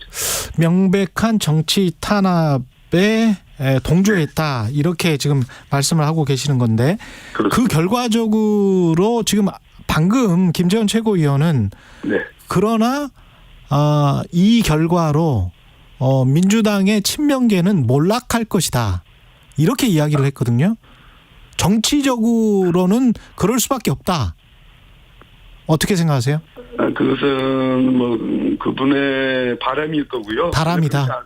그렇지 않습니다. 어제 민주당의 이러한 일부 소수 의원들이 정말 그 국민의힘의 숫자를 빌어서 일종의 거기에 가담하고 편승한 행위가 있었지만 거기에 실망한 민주당원들의 탈당 행위도 있었지만 거꾸로 탈당은 안 된다. 입당해서 당을 근본적으로 혁신하고 윤석열 검찰 독재에 대해서 정말 심판을 해야 된다라는 그러한 입당 행렬도 지금 늘어나고 있습니다. 저는 오늘부터는 완전히 당을 근본적으로 바꾸자. 당을 혁신의 동력을 다시 세우자라는 그런 당원 민주주의의 이름 하에 입당 러시가 이루어질 것이라고 기대하고 그렇게 해주기를 좀 바라고 있습니다. 그래서 김재원 최고위원이 그런 얘기하는 것은 자기의 바람일 뿐 전혀 현실성이 없는 얘기다.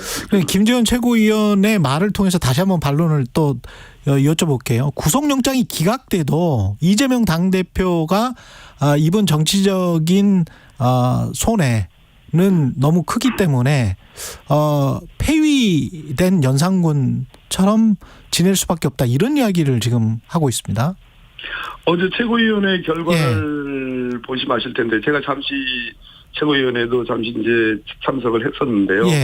뭐 몇 시간 동안의 난상 토론이 있었지만 결론적으로는 어떤 가표를 던진 의원들의 행위는 해당 행위고 민주당의 이재명 당대표를 중심으로 단결하고 단결한다. 네.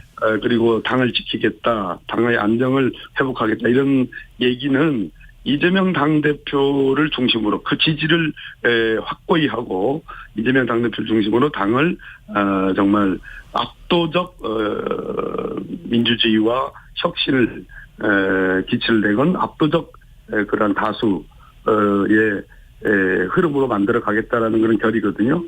그래서 그 김최고의 그런 말은 뭐 우리 현실을 잘 모르는 말이고 오늘 한번 지켜보시죠. 입당 러시가 중요하다고 보고 지금 중요한 것은 이재명 당대표가 영장실질심사에서 본인의 방어권이 얼마나 침해되고 있는지 대한민국 헌법과 법률에 의해서 전혀 검찰이라는 그 무도한 수사에 자신의 기본권이 얼마나 침해받고 있는지를 잘 대응을 해야 되는데 그러기 위해서는 단식을 중단해야 됩니다. 그러기 위해서는 단식을 중단해야 된다. 예. 지금 저 원내대표 등 원내 지도부는 총사퇴를 했단 말이죠. 그러면 그렇습니다. 앞으로는 어떻게 되는 겁니까, 민주당이? 단기적으로는? 방금 말씀드렸듯이 최고위원회 의결이 있었기 때문에 첫째는 저는 어제 한 2분 정도가 뭐 사실상 뭐 가표를 던졌다고 자인하는 듯한 그런 발언, 표의 그 어떤 그 가편이 그 얘기는 안 했지만 이재명 당대표의 사퇴를 전제로 한 그런 내용들이 2분 정도가 발언이 있었지만 나머지 분들은 그 침묵으로 뒤에 숨어 있을 것이 아니라 스스로 왜 당이 그런 선택을 해야 된다고 생각하는지를 스스로 밝혀야 된다고 생각을 하고요.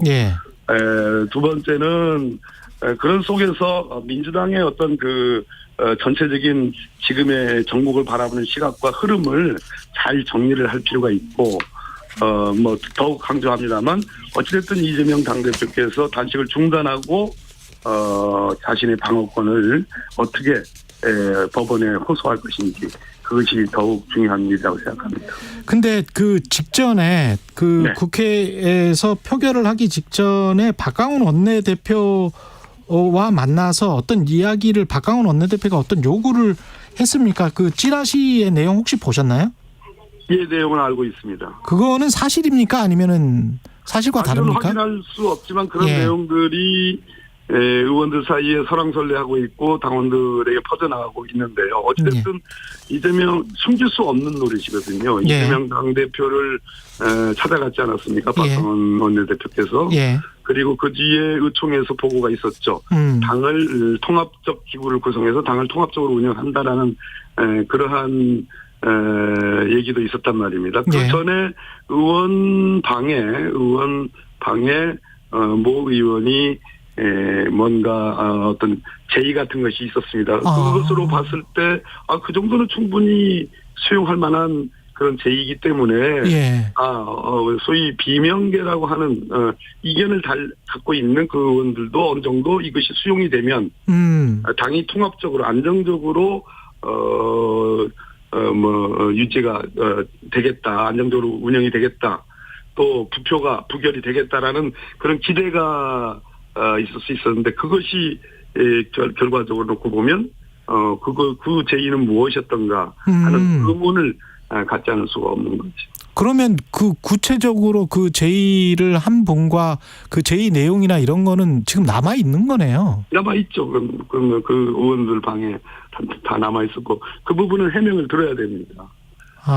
이게 개인 의원의 이제 소신이겠지만 적어도 그것이 단순한 개인 의원의 어떤 소신 정도로만 얘기하기에는 상당히 의미 있는 제안이었고 그 정도는 충분히 그렇기 때문에 원내대표가 당대표 단식하는데 찾아가서 대화를 나눈 거고 그거보다 더 깊은 얘기들이 있다면 그건 역시 숨기지 못할 것입니다. 왜냐하면 이재명 당대표로서는 이제는 우리 의원들, 우리 당원들의 재신임을 다시 분명하게 받을 수 있다고 보고 우리도 그렇게 재신임을 해야 되고 그런 속에서 당의 어떤 기강과 혁신에 대한 그러한 본인의 어떤 입장들을 분명히 밝히고 대처를 해야 되기 때문에 그렇습니다. 최고위가 가결표를 던진 것에 관해서 해당 행위라고 했단 말이죠.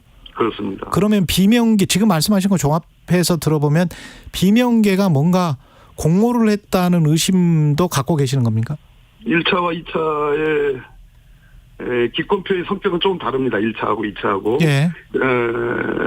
좀 흔들리는 양심일 수도 있다고 보는데 그렇지만 전체적으로 어찌됐든 이 의견이 적어도 국민의힘이 가고자 하는 박수 칠 만한 일에 어찌됐든 적극적 동의든 소극적 동의든 그 숫자가 비슷비슷한 걸로 봐서는 이것이 도대체 뭐지? 공모란 표현을 썼습니다만 우리 진행자께서 거기까지인지는 모르겠습니다만 아무튼 우연치고는 너무 일치하고 있다. 그래서 그분들의 생각이 전혀 바뀌지 않고 있다. 그럼 우리가 자체적으로 주말마다 했던 그런 집회들 윤석열 정권을 규탄하고 윤석열 대통령이 그렇게 했던 야당을 겨냥한 그 어마무시한 말들 어제 한동훈 장관의 정말 오만방자하게 이를 데 없는 피의사실 공표죠.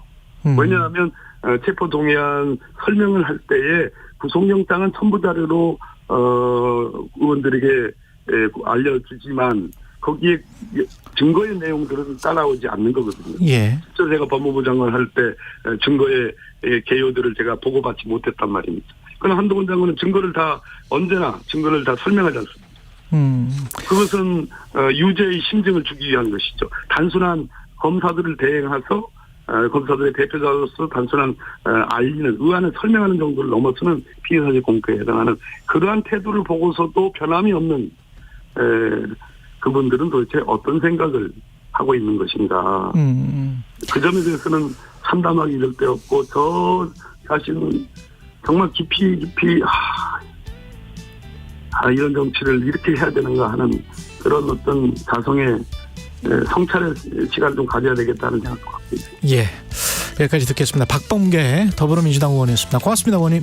감사합니다.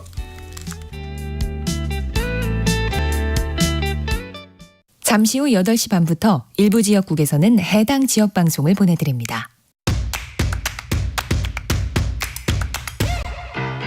가자. 배종찬입니다. KBS로 오는 길이 너무 행복해서 다 잊어버렸다. 시사본부가 역시 전통이죠. KBS의 역사라고 봐야 돼. 가장 공정한 방송이다. 고정해야 되지 않을까요? 고정해줘요. 배종찬의 시사본부 평일 낮 12시 20분 매일 고정입니다. 일라디오도 고정. 화이팅. 진행은 서툴지만 내용은 알찹니다. 진실의 편에서, 정의의 편에서, 약자의 편에서 뉴스를 전합니다. 주진우 라이브와 함께 더 많이, 더 오래 웃었으면 좋겠습니다. 매일 오후 5시 5분 KBS 1라디오 주진우 라이브. 지금 시각은 8시 30분입니다. KBS.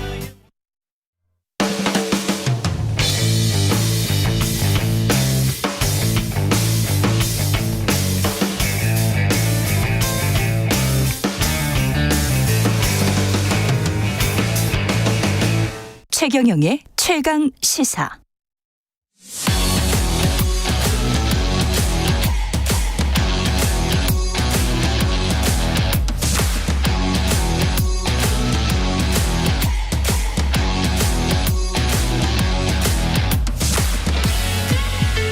네, 매월 마지막 금요일은 민과 함께 깊이 있고 품격 있는 정치 토크를 해보는 시간입니다. 정치 컨설팅 민 박서민 대표 나오셨습니다. 안녕하세요. 네, 안녕하세요. 예, 굉장히 큰 판이 벌어졌습니다. 지금 정치에서, 정치판이라고 하면 약간 좀 비하하는 것 같고, 그래서 여의도 정치에서 지금 이재명 대표 가결 이후에 그 지지자들의 원성, 분노 이런 것들도 굉장히 큰 것 같고, 이게 전투력 상승, 오늘 전투력 상승 이야기를 전투력 이야기를 할 것 같은데, 여야가 지금 다 서로 간에 내부도 그렇지만 서로를 향해서 극렬하게 지금 전투력이 확 높아지는 상황인 거죠. 그러니까 이제 어저께 국회가 예. 헌정사상 초유의 일을 3가지를 동시에 처리했습니다. 그랬죠. 야당 대표 체포동의안을 가결시켰고, 네. 국무총리 해임 건의안을 가결시켰고, 검사 탄핵 소추안을 통과시켰는데, 그랬죠. 네. 이게 이제 헌정사상 처음입니다. 네. 20년 내에 처음이 아니고 대한민국 수립 이후 다 처음 있는 일이니까 그게 이제 하루에 다 처리가 됐단 말이죠. 그러니까 그런 정도의 지금 상황이고, 해임 건의안은 대통령이 받아들이지 않겠죠. 국무총리 해임 건의안은. 그다음에 검사 탄핵은 우리 판사 탄핵도 받습니다만 되게 그냥 그건 헌재에서 판단하겠지만 이게 탄핵까지 갈 일이냐 이런 여론이 있을 수 있고, 체포동의안은 이제 가장 빨리 결론이 나오는 거죠. 이제 영장실질심사가 곧 열릴 테니까 그걸 봐야 될 텐데, 제가 이제 지난번에 단식 들어갈 때 또 불체포 특권 포기한다 그런 얘기를 이재명 대표가 했을 때도 그건 자충수가 될 거다. 근데 결과적으로 보면 단식을 했고, 그다음에 하루 전날 불체포 요청을 했지 않습니까? 예. 그게 영장실질심사에 가서는 썩 유리하지는 않을 거다. 그렇게 작용할 수가 있기 때문에 예. 승부수가 자칫 자충수가 될 수 있다 이런 얘기를 했는데, 지금 자충수가 됐습니까? 저는 그렇게 될 가능성이 좀 있다고 봅니다. 왜냐하면 그러니까 불구속 기소를 목표로 하는 이재명 대표 측으로서는 영장실질심사에서 기각을 받아내는 것보다는 체포동의안을 부결시키는 게 또 가능성이 좀 높다고 생각을 했기 때문에 거기에 이제 전부 다 어떻게 보면 올인한 건데, 그게 이제 가결이 됐기 때문에 그동안 했던 이 부결을 위해서 했던 그 모든 것, 그것은 다 악재로 작용할 가능성이 좀 있죠. 판사 앞에서? 그렇죠. 예. 민주당의 30명가량의 이탈표는 예상을 하셨나요? 전 예상했죠. 예. 지난주에 어느 방송 가서 아마 이재명 대표의 단식이 이재명 대표가 체포동의안 부결을 위한 승부수라면 이제는 이제 반명의 승부수가 필요한 시점이 아니냐 그 얘기를 했는데, 그 이유는 사실은 1차 체포동의안이 가표가 139표였고 그때도 부결에 겨우 10표밖에 안 모자랐어요. 그래서 기권표나 무효표를 계산한다면 경고가 굉장히 세게 들어간 거거든요. 왜냐하면 그때도 모든 사람들이 그때는 뭐 큰 차이로 부결될 거다 이런 결론 그 예상이 많았는데 실제로 열어보니까는 부가 138이고 가가 139였단 말이에요. 네. 그러니까 그때부터 그러면 그 이재명 대표 측에서는 반명 비명을 향한 정치적 타협책, 거절할 수 없는 제안을 내놨어야 되는데 거절할 수밖에 없는 제안만 계속했잖아요. 그러니까 그 체포 동의안 이후에 6월달에 이제 당 대표가 불체포 특권 포기 선언하고 혁신위를 띄어서 혁신위도 불체포 특권을 요구하고 체포 동의안 넘어오면 가결 당론해달라. 그 결론이 그래서 의총에서 정당한 영장 청구에는 우리가 불체포 특권 포기한다. 체포 동의안 통과시킨다. 그 정당한이 뭐냐 했을 때 그때 김한규 원내대변인이 국민 눈높이에 맞춰서 하겠다. 예. 이렇게 한 것인데 그다음에 쭉 넘어왔잖아요. 그러니까 민주당 일각에서는 왜 회기 중에 이걸 던져갖고 민주당에 부결을 시키려고 하느냐. 가결되면 분열이고 부결되면 방탄이다. 이런 한탄도 있었지 않습니까? 박가원 원내대표가. 근데 8월 말에 그 비회기 기간이 있었는데 그때 영장 청구했으면 영장 실질심사 나가지 않았겠냐 이런 얘기도 있지만 8월 달에 나가려면 피의자 전환이 그러니까 지금 원래 그전에는 저 이재명 대표의 대북 송금 사건의 신분이 참고인이었어요. 예. 8월 22일 날에 가서야 피의자 전환됐거든요. 예. 그러니까 그 전에 만일에 재판이 정상적으로 진행되고 그래서 뭐 이하영 전 부지사나 김성태 쌍방울 회장의 법정 진술이 있었다면 피의자 전환이 좀 빨라졌을 거고 그러면 이제 뭐 검찰 조사도 좀 빨랐을 거고 그러면 뭐 비회기 중에 8월 달에도 영장 청구가 될 수 있었을 텐데 결과적으로 보면 그 이 모든 것이 이제 시간 그 지연 작전이고 뭐 혁신도 그렇고 이렇게 된 거고 단식도 그렇고 결정적으로 너무 검찰의 시각 아니에요? 아니 왜냐하면 그렇게 오히려 이제 그렇게 생각을 해보면 검찰이 처음에 들고 나온 의혹은 대장동 의혹이었잖아요. 그러니까 저는 뭐 그걸 여기서 다 얘기하는 아니 그러니까 한 2년 동안 그러면 처음에 대장동 의혹 들고 나왔다가 변호사비 대납 의혹 들고 나왔다가 이렇게 계속 옮겨가잖아요. 그러니까 그 얘기를 그러니까 저는 제가 이 방송에서도 그랬던 것 같고 다른 방송에서 계속 얘기했어요. 이재명 좀 대장동이나 백현동이나 성남 FC나 많은 말이 있지만 이재명 대표의 사법 리스크와 관련해서 제가 보는 가장 큰 리스크 두 개는 두 가지라고 계속 말씀드렸어요. 저는 예. 하나는 뭐냐면 그 정치권에서 별로 관심을 안 갖고 있지만 이미 재판되고 있는 선거법상 허위사실 공표죄. 예. 그게 저는 가장 취약하고 앞으로도 이 민주당 상황은 이미 기소했죠. 기소하고 재판되고 이제 선고를 남겨놓고 있는 그렇죠, 겁니다. 그렇죠. 그래서 그것이 지금 민주당의 앞으로 미래를 예측하는데 굉장히 중요한 겁니다. 1심 선고가. 그렇죠. 예, 그게 이제 이재명 대표 친명계는 이재명 대표를 지키겠다 그러고 최고위원회 사퇴 안 하고 있고 이렇게 지금 가고 있지만 본질적 질문은 이거예요.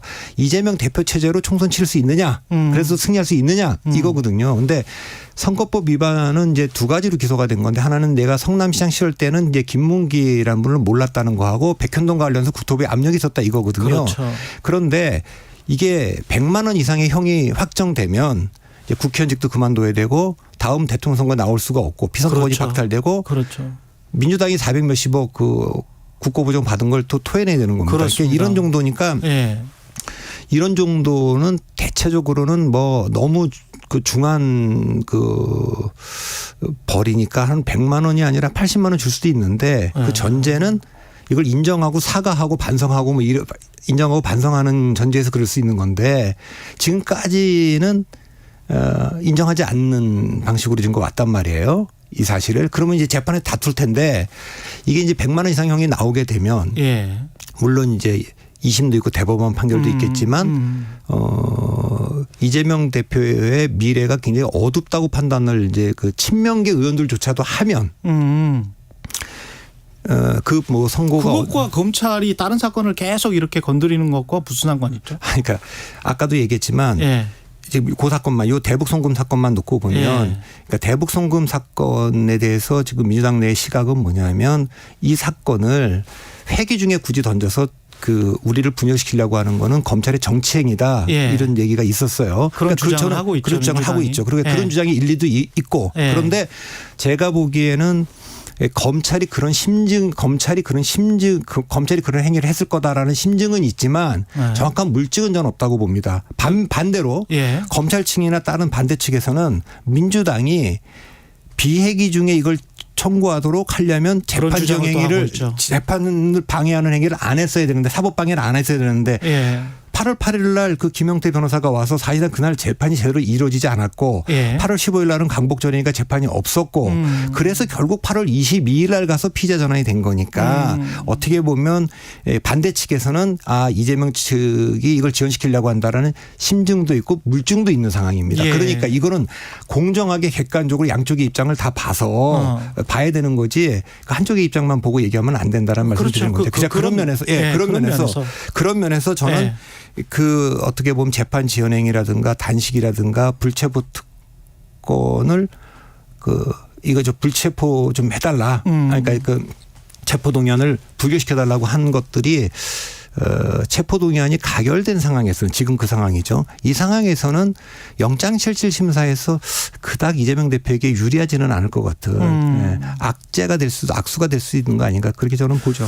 그 전에 그 퍼센트로 말씀을 하시면서 이제 뭐 35%, 60% 그런 말씀하셨잖아요. 그래서 그때 제가 이제 기억에 남는 거는 나중에 어떤 신문에 이제 칼럼도 쓰셨던 것 같은데 분당의 가능성이 지금으로서는 가장 높다. 60%인가 그렇게 말씀하셨던 것 같은데 최강시사에서 지금은 어떻게 보세요? 저는 지금도 계속 유효합니다. 저는 오히려 높아졌습니까? 낮아졌습니까? 어떻게 보십니까? 아니 뭐 전 높아지도 않았고 낮아지도 않았다고 비슷하다. 봅니다. 그러니까 제가 그때도 몇 가지를 제가 동시에 예상을 했는데 첫째는 이재명 대표 체제로 똘똘 뭉쳐서 친명 반명도 이제는 방법이 없다. 그러니까 윤석열 정권에 맞서서 우리가 이재명 대표로 치를 수밖에 없다. 이건 반명 비명도 그렇게 해서 똘똘 뭉쳐서 갈 가능성은 저는 5%라고 그때 봤습니다. 그렇게 5%라는 뜻은 뭐냐면 뭐 5% 제곱 거의 없다.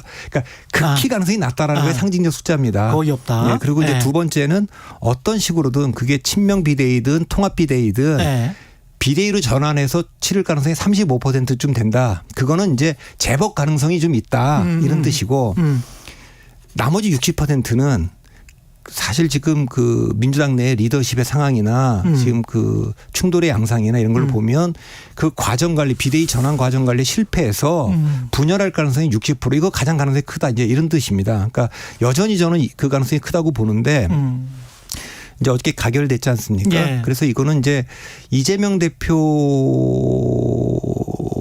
체포동의안에 부결시킨 분들조차도 이재명 대표 체제로 총선을 꼭 이길 수 있다거나 이대로 가야 된다고 하는 건 아닐 겁니다. 일단 당장 체포동의안은 그래도 어떻게 검찰의 그 체포동의안에 우리 당대표를 찍어줄 수 있느냐 가결시킬 수 있느냐 이런 것 때문에 그렇게 가겠지만 아까도 말했지만 복잡하겠죠. 심정들이. 복잡하죠. 그래서 저는 1차로 이제 두 가지 변수를 보는데 하나는 뭐 이걸 당대표 계속 유지해야 된다. 뭐 또 전당대회 해야 된다 이런 사람들도 나올 겁니다. 그런데 결국은 선거법 위반 재판이 영향을 미칠 거고 그다음에 여론조사가 이렇게 가면 총선에서 그 전망이 밝지 않다. 이런 조사가 발표가 계속 된다면 국회의원들은 본인들이 당선되는 게 지금 제일 목표니까 그렇게 되면 이제 그 비대위 전환에 그 심각하게 이제 생각을 하게 될 겁니다. 그래서 저는 두 가지 가능성이 있다고 봅니다. 이재명 대표 체제로 총선 치를 가능성은 지난번에 5%에서 조금 더 낮아졌다고 좀 보이고요. 좀 낮아졌다고 보이고 그 비대위 전환은 지금은 뭐 비대위 전환 생각을 안 하고 있어서 결국은 그때도 이제 여기 이 방송에서 제가 말씀드렸는데 기억하실지 모르겠습니다만 친명이 예상하는 시나리오는 세 가지였습니다. 첫 번째는 무조건 이재명 대표 체제로 치른다. 이게 첫 번째 시나리오고 두 번째는 여의치 않다면 친명 비대위로 전환할 수 있다. 세 번째는 둘 다 안 된다면 뭐 분당도 불사한다. 이거 아닙니까? 반명과 비명은 이재명 대표 체제는 머릿속에 없을 거예요. 친명 비대위도 없을 겁니다. 무조건 첫 번째는 모두가 동의하는 통합 비대위. 그거는 수용할 수 있다. 이게 첫 번째고 두 번째 이걸 안 받아들인다면 그렇다면 우리 선제적 붕괴 이재명 체제를 선제적으로 붕괴시킨다. 둘 다 실패한다면 네. 세 번째 탈당할 수밖에 없다. 이거 아닙니까? 그래서 친명의 2번 시나리오와 반명의 1번 시나리오 사이라면 예. 그게 인물의 문제니까 예. 뭐 공천 문제라든가 여러 가지가 있겠지만 쉽지는 않은 방정식이긴 하지만 어쨌든 타협책을 찾아냈을 겁니다. 근데 지금은 어떤 양상이냐면 친명의 1번 시나리오와 반명의 2번 시나리오가 지금 충돌하는 거 아닙니까? 예. 이재명 대표 체제로 계속 간다. 그래서 결국 선제적으로 붕괴시킨다. 어저께 제가 봤을 때 그 부결이 되는 길은 또 한 가지밖에 없었다고 봅니다. 그러니까 박강원 원내대표가 이제 병원을 방문했지 않습니까? 예. 전 그 자리에서 이재명 대표가 아마 거의 박강원 대표가 그런 얘기를 최후통첩으로 했는지는 모르겠습니다만 보니까 예. 이거 부결을 막으려면 대표 사퇴를 얘기를 하셔야 될 것 같다. 근데 그 카드를 결국 못 꺼내고 뭐 통합적으로 운영하겠다 당을. 네. 근데 그걸로는 막을 수가 없었던 거죠. 그거는 1차 체포동의안 나왔을 때 나왔어야 되는 카드고 적어도 이제 어저께 상황에서는 그보다 센 카드를 꺼냈어야 되는데 이제 그게 안 꺼내지는 상황에서는 그게 대표 사태가 나왔어야 부결이 됐을 것이다. 예. 자, 그래서 지금 제가 보는 거는 당내 그러니까 정치 역학이 작동을 했다라는 말씀이시죠. 전 그렇다고 보죠. 예. 예. 그러니까 왜냐하면 이거는 다 이 총선이 다가오고 공천이 있고 막 그렇게 되는 거니까 옛날에 박근혜 비대위가 들어서는 과정이나 또 김종인 비대위가 들어서는 과정에서도 홍준표 체제가 붕괴하고 문재인 체제가 붕괴하는 과정도 총선이 다가오면 사람들이 거기 영향을 받아요. 그래서 전 여전히 지금은 격앙되어 있고 그래서 뭐 비대위라는 건 말이 안 된다. 예. 또 더군다나 통합 비대위라는 게 어떻게 있을 수 있느냐. 이러지만 지금 민주당이 풀어야 될 숙제는 두 가지입니다. 어떡하냐 사는 수를 찾는 거냐. 총선에 이길 길을. 아니면 공멸할 거냐 이겁니다. 근데 지금까지 수도권에서 그 민주당이 진 게 1996년하고 2008년 두 번 있었던 건데 두 번 다 민주당 때문에 진 겁니다. 그러니까 여당이 잘한 게 아니고 96년도에는 95년 지방선거에서 이긴 민주당이 새정치국민회의와 민주당으로 분열했지 않습니까? 그것 때문에 신한국당에 승리를 안겨줬고 2008년에는 위에는 분열 안 했는데 유권자들이 이탈을 했지 않습니까? 14%나 그러니까 2004년 총선에서 60%였던 투표율이 46%로 14%나 떨어졌거든요. 이제 그렇게 투표율이 떨어지니까 참패를 한 겁니다. 지난번에도 지방선거 대통령 선거 이후에 지방선거도 겨우 투표율이 51%가 안 됐지 않습니까? 그래서 민주당이 참패를 했지 않습니까? 그러니까 민주당은 지금 숙제가 두 가지입니다. 국회의원들의 분열도 막아야 되고 밑에 있는 격앙돼 있는 유권자들 한쪽이라도 이탈을 막아야 싸움이 되는데 이거를 동시에 낼 수 있는 카드는 통합비대위 전환인데 이거는 누가 할 수 있냐. 이재명 대표의 결단 외에는 아무도 이걸 할 수가 없어요 지금. 누가 이걸 강제로 할 수 있습니까. 이건 문재인 대통령도 전 못하는 거라고 봅니다. 예. 그 반론 차원에서 그러면 또 다른 바로 전에 이제 김재원 최고 같은 경우에 60% 분당 가능성, 분열 가능성을 말씀하셨는데 이런 이야기를 하더라고요. 민주당이라는 집이 너무 크고 좋다. 그래서 분당을 해서 나가기에는 의원들이 굉장히 좀 힘이 드는 구조다라는 것 하나하고 이거 반론 차원에서 이제 여쭤보는 거예요. 두 번째는 그 어떤 정치평론가는 이런 이야기를 하더라고요. 대선 후보가 없는 지금 당장의 민주당 상황에 보면 대선 후보가 이제 이재명 대표밖에 없는 상황인데 이재명 대표가 대선 후보가 없는 상황에서 이른바 반명계가 나가서 본인들끼리 당을 만들면 그게 어떤 구심점이나 뭐 이런 게 있을까. 그래서 나가기가 쉽지 않다. 1번, 2번 둘 다 나가기가 쉽지 않다라는 그 논리가 있는데 어떻게 보세요? 이런 논리는? 저는 뭐 대선 주자가 있었기 때문에 그 분당이 된다 안 된다라는 건 전혀. 그러니까 창당하기가 쉽지 않다. 저는 뭐 그거는 전혀 동의하지 않고. 그러니까. 1번 같은 게 민주당이라는 그 울타리가 너무 크고 좋기 때문에 거기에서 나와서 뭘 한다는 게 그렇게 해서 이제 당선될 확률이 좀 떨어진다. 이거는 김재원 최고위원의 그래서 분당하기가 잘못 보고 있는 것 같습니다. 잘못 보고 있다. 그러니까 민주당의 지금 상황이라는 게 정상적으로 우리가 옛날에 알고 있던 그런 지금 상황이 아니고 그래서 이제 그 제가 이제 이 상황을 민주당의 상황은 권력의 공백 상태로 저는 보는데 박근혜 대통령이 탄핵되고 나서 보수가 권력의 권력이 땅에 떨어졌기 때문에 대혼란기였거든요. 예. 지금 민주당 상황이 그렇다고 봅니다. 그러니까 본질적으로 보면 제가 이재명 대표가 이 당을 장악 못할 거라고 본 거는 일관되게 말씀드려 왔는데 대통령 후 선거에 나가서 아깝게 떨어지고 다시 돌아가서 당을 장악한 사례는 2번 있습니다. 이해찬과 문재인입니다. 그런데 그분들은 이미 출마 전에 대선 후보가 되기 전에 대주주였어요. 그러니까 대주주가 돌아온 겁니다. 그런데 이재명 대표는 대주주가 아니에요. 2번째는 대주주가 아니면서 이 당을 바꾼 사례가 딱 한 번 있는데 그건 노무현 대통령이 열린우리당 창당한 건데 그건 대통령이 됐기 때문입니다. 그래서 제가 하는 질문은 대통령이 되지도 못했고 대주주도 아닌 이재명이 이 당을 접수해서 친명당으로 만들 수 있느냐 이 질문에 대해서 저는 일관되게 지난 몇 년간 불가능하다는 겁니다. 이 대표 취임하기 전부터. 예, 그건 안 되는 일이다.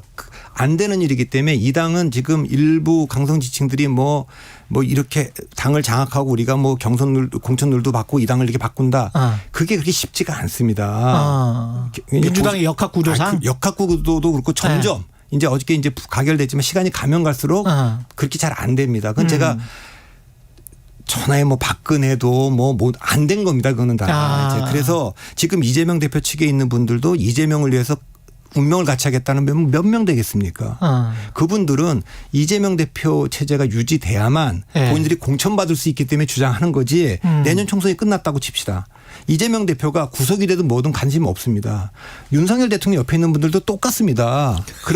그래서 이게 5년 단임제의 그 숙명인데 그래서 제가 이런 말씀 드렸지 않습니까? 2020년처럼 양당 체제로 똘똘 뭉쳐서 양쪽으로 쭉 결집해서 2020년에 양자 대결을 치러질 가능성 저는 20%.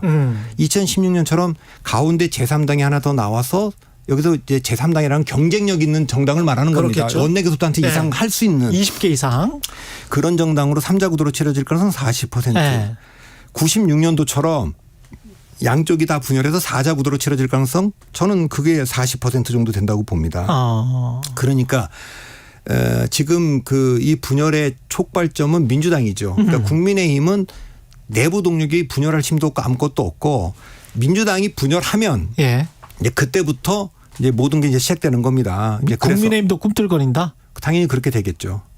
그래서 요 문제는 민주당의 지도 체제 변경이 있어야 국민의힘 지도 체제도 변경이 있기 때문에 어저께 가결이 됐을 때 뭐 김기현 대표의 속마음을 제가 알 수는 없지만 좀 불안하죠. 왜냐하면 민주당의 이재명 대표 체제가 붕괴하면 그게 곧바로 유탄이 날라올 테니까.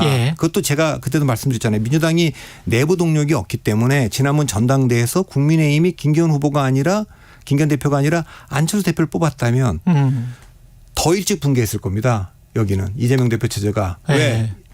그 아까 말씀하신 소액주주라서? 아니 그러니까 야 이게 뭐 꼭 마치 안철수 대표를 뽑은 거는 이준석을 뽑는 것처럼 저기는 선거에서 이기려고 입당한 지 얼마 되지 않은 사람을 저기 당대표로 뽑았다. 우린 과연 이재명 대표 체제로 갈 수 있겠느냐라는 위기감이 더 올라갔을 거예요. 그런데 일단 거기가 이제 김기현 대표 체제로 되니까 이재명 대표 체제의 시간이 늘어났는데 그래서 제가 말씀드린 건 이제 민주당의 변화는 내부 동력은 없고 법원으로부터 올 거다.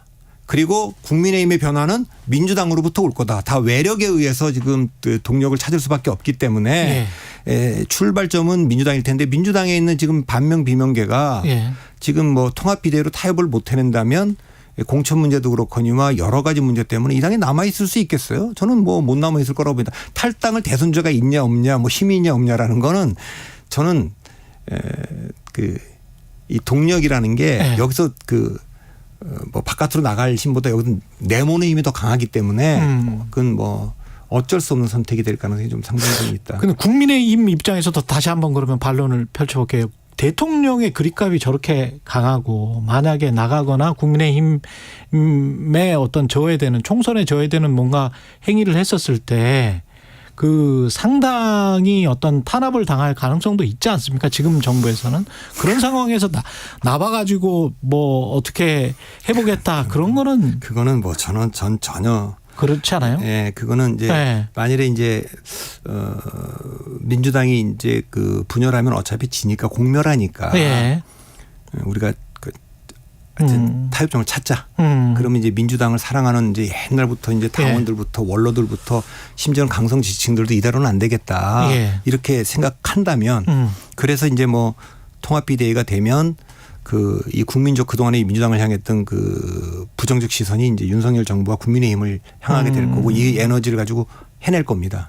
이제 그러면 또 저쪽도 이제 변화의 필요성을 생각하겠죠. 이렇게 되는 거군요. 근데 그게 안 되면 그게 여기서 누군가 나가서 이제 분열이 되면 아마 이제 여기는 점점 더 이재명 대표 체제를 옹호하고 그렇게 가게 될 거니까 그러면 이제 바깥에 뭐 이제 그 젊은 여러 그룹으로 있는 젊은 사람들도 이 신당에 이제 합류하게 될 거고 신당은 그래 갖고 아까도 말했지만 대선자도 없는데 성공 가능성이 높지 않을 테니까 그러면 이제 국민의힘에 들어가 있는 분들 중에서 좀 이렇게 거기다 이제 오퍼를 하겠죠. 안철수나 유승민이나 이준석이나 다 할 텐데 예컨대 뭐 안철수 의원이 들어간 지 얼마 안 됐으니까 못 움직일 거고 유승민 의원은 한번 그렇게 나와서 호남 분들하고 당을 만들었다가 바른미래당도 했다가 실패했으니까 무소속으로 나갈 가능성이 있다고 보고 이준석 대표 같은 경우는 전 대표 같은 경우는 이쪽 당에서 비례대표를 줄 테니 국회의원 달고 이쪽 당이라는 건 새로 만든 신당? 새로 이제 민주당에서 나온 신당? 새로 전국을 다니면서 왜 국민의힘을 찍으면 안 되고 윤석열 정부를 지지하면 안 되는가를 호소해달라 이럴 수도 있기 때문에 그러니까 이제부터 그거는 모든 시나리오가 다 있는 거기 때문에 알 수가 없고 그러니까 이쪽의 분열이 어느 정도 되느냐에 따라서 저쪽에 있는 분들이 이준석이나 유승민 전 의원도 바른정당도 만들어 봤고 또 뭐 유승민 의원은 안철수랑 손잡고 바른미래당도 해봤지 않습니까? 그러니까 그런 거는 안 되겠더라. 그러니까 우리는 그냥 한다면 개혁보수 정당을 하나 따로 만들자. 이렇게 해갖고 뭐 양쪽이 다 쪼개지는 4당 체제가 올 수도 있고 아니면 아까도 말했지만 그렇게 해서 우리가 이 거대 양당이 싸울 수가 없으니 1번과 2번이 아닌 사람은 하나로 모여야 된다. 이럴 수가 있고 그러면 이제 선거 다 민주당이 먼저 이거 이렇게 하면 지는 거니까 우리가 어쨌든 비대위로 가야 된다. 무슨 수를 써서라도. 저는 뭐 이제 민주당이 시험대에 올랐다고 보죠. 그러니까 비대위 타협점을 찾아낼 가능성이 없지는 않고 제법 있어서 제가 35%라고 얘기했지만 분열 가능성이 좀 더 크다라고 하는 건 저는 아직은 변경할 생각이 없습니다. 지금 원심력이 더 크게 작동하고 있다. 그런 말씀이시고 마지막으로 한 1분밖에 안 남았는데요. 강서구청장 보궐선거는 국민의힘은 나오는 분들마다 접전이 될 것이다. 이렇게 이야기를 하고 있는데 어떻게 예상하세요? 그건 저는 예측을 못 하겠어요. 왜냐하면 애초에 그거는 어쨌든 공천은 할 수밖에 없었지만 김태우 원인제 공자인데 그분이 공천을 받는 건 좀 적절해 보이지 않고 그 선거는 안 나왔다가 다음에 뭐 다른 선거에 나오는 게 전 좋았다고 보는데 나왔지 않습니까?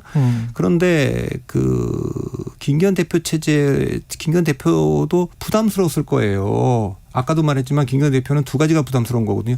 강서구청장 선거 결과에 따라서 수도권 이기론과 결부돼서 지도부 사퇴론까지는 아니어도 김기현 대표 체제로 이길 수 있느냐 이런 회의론이 있을 수 있고 이재명 대표 체제가 붕괴되면 또 온다. 자기한테 바람이 영향이 온다 이런 생각을 했을 거 아니겠습니까? 그래서 이걸 피하고 싶었는데 결국은 됐습니다. 근데 이거는 이제 만일에 체포동의안이 가결됐기 때문에 영장실질심사에 따라서 민주당 지지층과 국민의힘 지지층의 결집도가 달라지고 싸움이 벌어질 거기 때문에 거기에 영향을 받을 거라고 봅니다. 정치 컨설팅 민의 박성민 대표였습니다. 고맙습니다.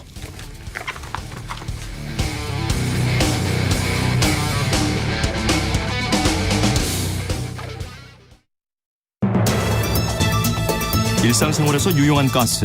하지만 가스를 안전하게 이용하지 않으면 큰 사고를 부를 수 있습니다.